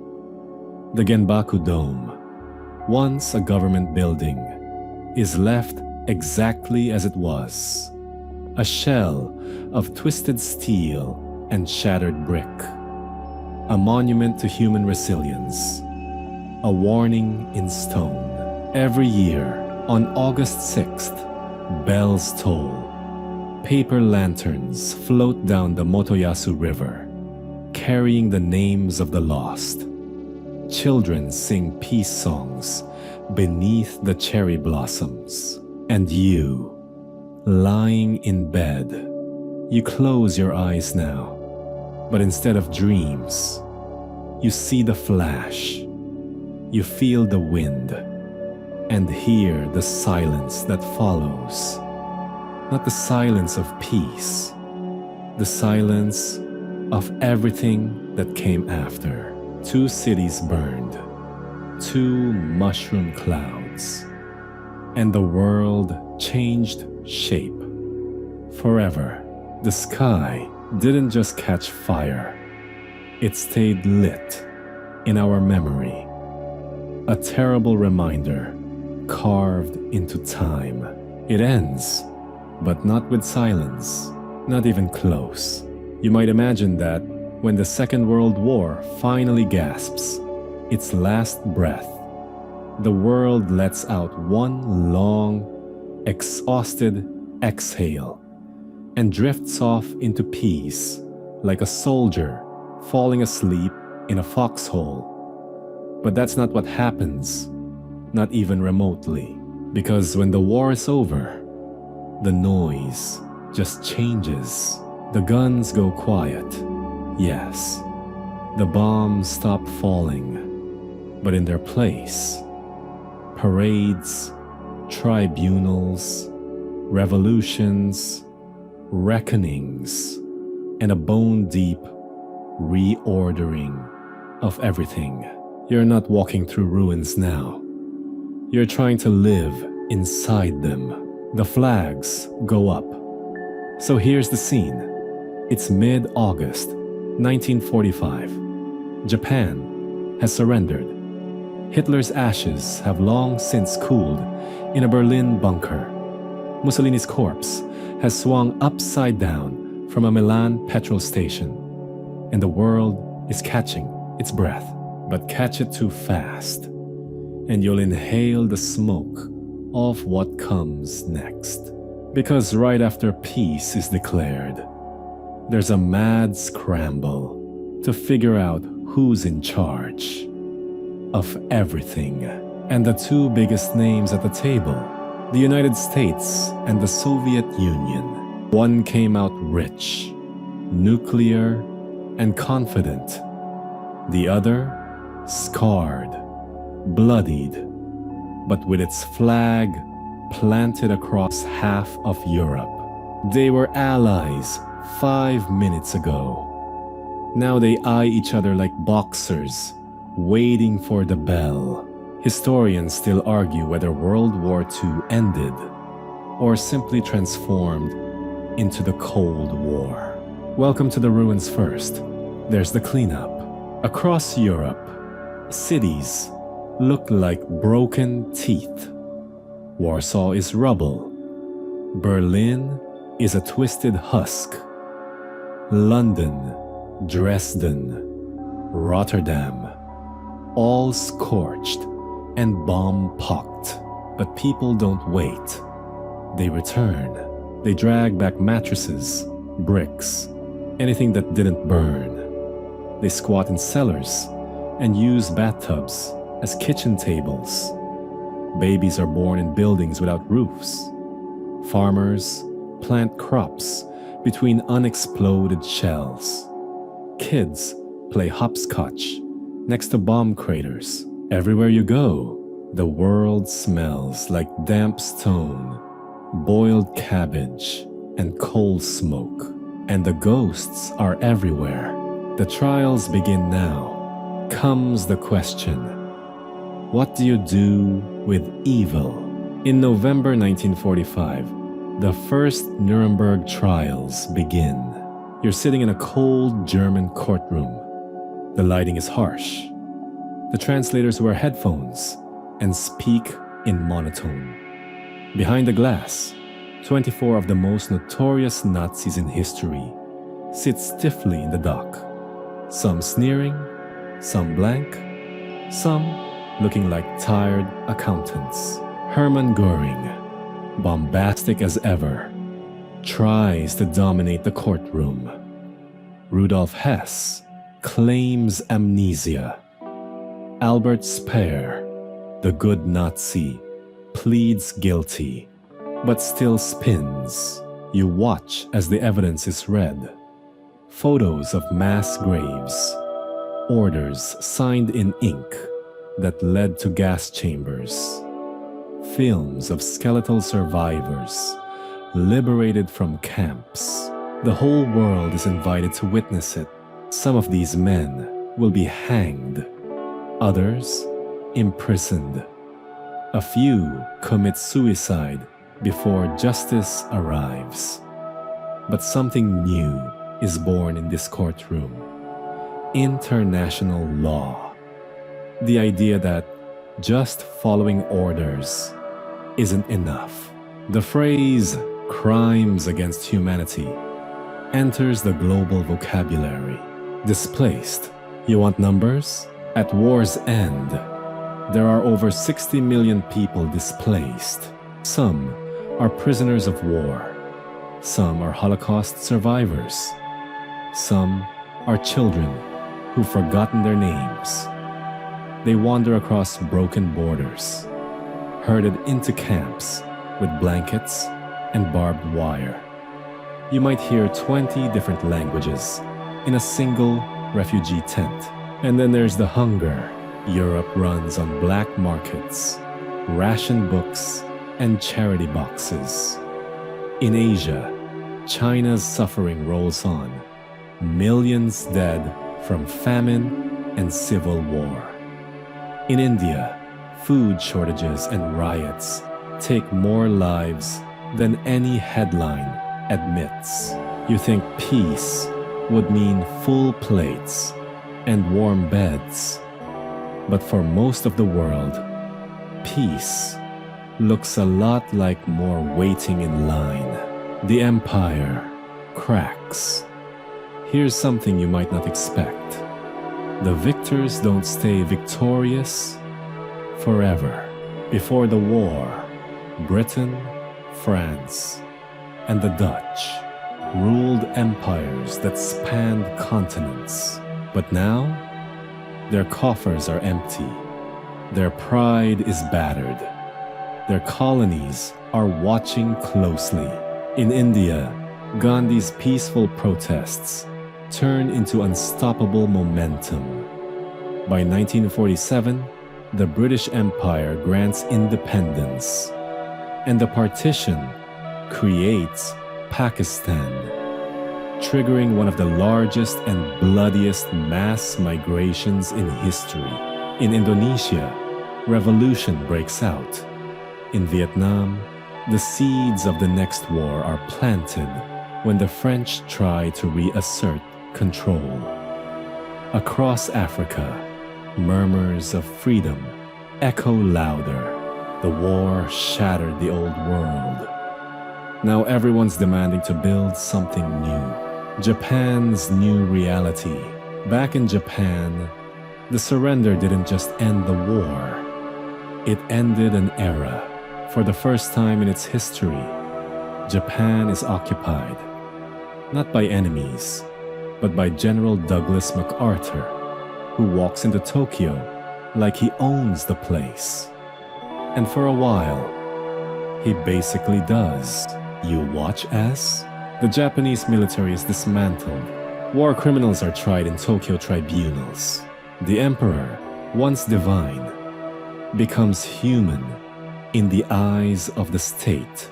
A new constitution is written with women's suffrage, pacifism, and American-style democracy. But don't let the bureaucracy fool you. The scars are deep. In Hiroshima and Nagasaki, black rain still falls. The survivors walk through cities rebuilt atop ash, even as vending machines and neon lights eventually rise. Something unspoken lingers. The soldiers go home, kind of. Imagine being a 22-year-old GI. You survived Normandy, the Bulge, maybe even Okinawa. You step off the transport ship in New York or San Francisco, greeted by cheers, streamers, maybe a brass band. But once the music fades, you're expected to go back to college, or farm, or work in a shoe store, like nothing happened, like your nightmares aren't real. Some do okay, many don't. They drink too much, or snap at loud noises. There's no term yet for PTSD, just shell shock, or nerves.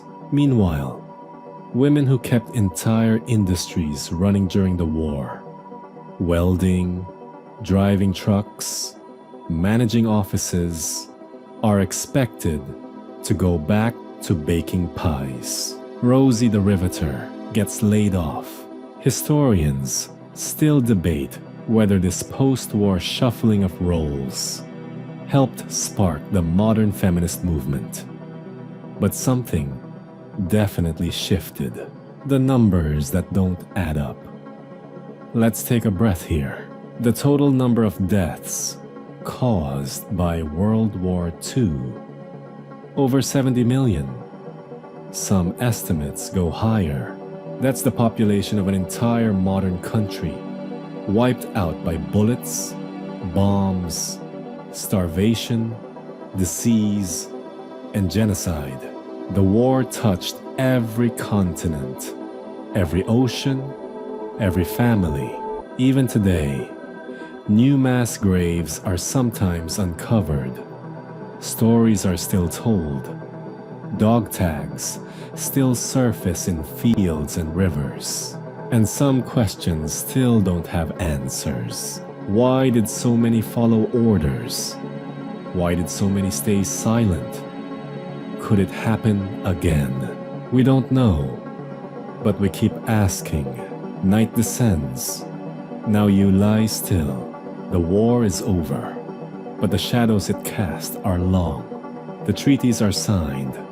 The flags are redrawn.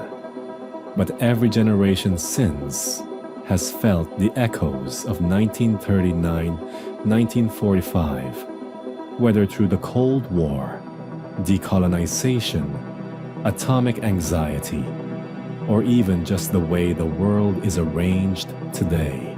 You hear the silence now, but if you listen closely, you can still catch the faint rattle of train cars, the thud of boots, the echo of sirens, and the whisper that says, "Never again."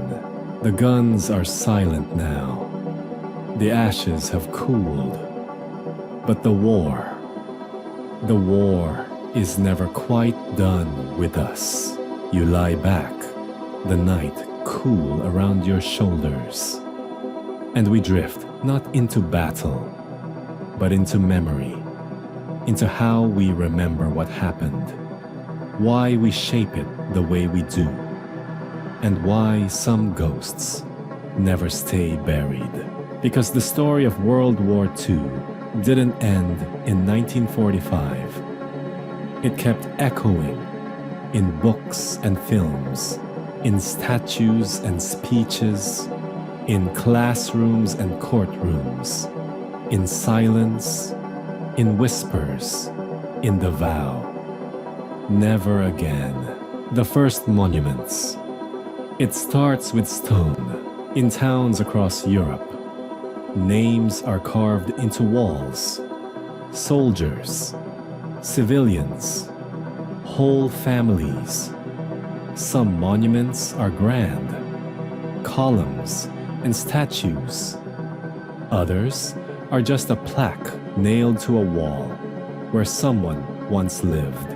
In Warsaw, a city rebuilt from rubble, you walk past a tiny bronze boy wearing an oversized helmet, the little insurgent monument, honoring the children who fought with toy guns and real courage. In Hiroshima, 1,000 paper cranes flutter beside a statue of Sadako Sasaki, who folded them while dying from leukemia caused by the bomb. And in Germany, the perpetrators themselves, there are Stolperstein, stumbling stones, tiny brass plaques set into sidewalks outside former Jewish homes, etched with names, dates, and the word deported. You don't trip over them with your feet. You trip over them with your heart. Myth-making begins. But memory isn't always honest. In the years after the war, stories start hardening into legends. In America, D-Day becomes a symbol of righteous victory. In Britain, it's the Blitz spirit, resilience with tea and stiff upper lips. In the Soviet Union, it's the Great Patriotic War, with Stalingrad raised to mythic heights and the Red Army cast as liberators, even where they conquered. Every nation chooses its spotlight. France? The resistance is glorified. Never mind how many collaborated with the Nazis. Japan? Many textbooks gloss over Nanjing, over Unit 731, over the full weight of what the empire did in Asia. Even the US, land of victory, was slow to reckon with Japanese-American internment camps, where over 100,000 citizens were locked up without charges. Everyone wants to be the hero, but history rarely has clean hands. Survivors speak. Then, something begins to shift. In the 1950s and 60s, Holocaust survivors start to speak. Not many at first. Some can't. Some won't. But a few voices cracked through the silence. In 1961, the world watches as Adolf Eichmann, architect of the final solution, is put on trial in Israel. Survivors testify, some for the first time. Their stories are broadcast around the globe. The world listens and begins, slowly, to understand. Books follow. Night by Elie Wiesel. If This Is a Man by Primo Levi. They do not shout, they whisper, but their words stay with you forever. And then come the museums. In Washington, D.C., in Jerusalem, in Berlin, rows of shoes, piles of hair, faded photos of smiling children who were never seen again. You can walk through them, but you'll never walk out the same. The films and the frames, history enters the real too. You watch Casablanca, The Bridge on the River Kwai, The Longest Day, Patton, and eventually Saving Private Ryan. The screen soaked with honor, horror, and Hollywood polish. Sometimes it's accurate, sometimes it's stylized, but always it says, this mattered. In more recent decades, you get Shoah, a 9-hour documentary that refuses to look away. You get Schindler's List, in black and white, with one little red coat. And yet, for every story told, a dozen remain untold. War is too big for any single lens. From memory to education. Eventually, memory becomes curriculum. In Germany, school children visit concentration camps. In Poland, they tour Auschwitz. In the US, students read Anne Frank's diary and watch grainy footage of liberation. But remembering is a muscle. It has to be exercised because there are always those who forget, or deny, or twist the past into a flag to wave, which is why we say, never again, not as a fact, but as a challenge. To remember is to resist forgetting. To teach is to hold the line against indifference. Memory at risk. Here's the terrifying truth. The generation that fought and suffered through Joy Twu is almost gone. The veterans, the survivors, the bystanders with shaking hands and tear-streaked stories. They're passing, and with them go memories. Already, conspiracy theorists and whitewashing revisionists are peddling lies. That the Holocaust was exaggerated. That the Axis wasn't that bad. That fascism is just patriotism with better uniforms. History isn't just about the past. It's about what future we build on top of it. The echoes. Do you want to know why this war still matters? Because it's not just history. It's warning. You hear it in the boots marching too neatly. You see it in the flags waved too proudly. You feel it in the hate that hides behind politics, behind nationalism, behind slogans that start out vague and end in barbed wire. When you forget the past, it doesn't stay buried. It waits. In 1994, Rwanda burns. In the 1990s, Balkans. Sarajevo shatters under siege. In 2022, tanks roll into Ukraine. Not in a movie, but in real time. We keep saying, never again. But the world keeps asking, are you sure? In you, the memory lives. Now you're lying in the dark, and the war is over. At least this one. But maybe it's closer than you think, because memory is a seed, and seeds grow stories, and stories grow beliefs, and beliefs shape what we choose to stand for or ignore. When you remember Wabiwa 2, you remember not just what happened, but what could happen again. You remember that ordinary people did extraordinary good and unspeakable evil. You remember that every uniform had a face, that every flag had hands holding it, that every atrocity began with words. You remember because someone must, and now it's your turn to carry it forward, quietly, carefully, fiercely, not in fear, but in vigilance, because even the darkest night ends.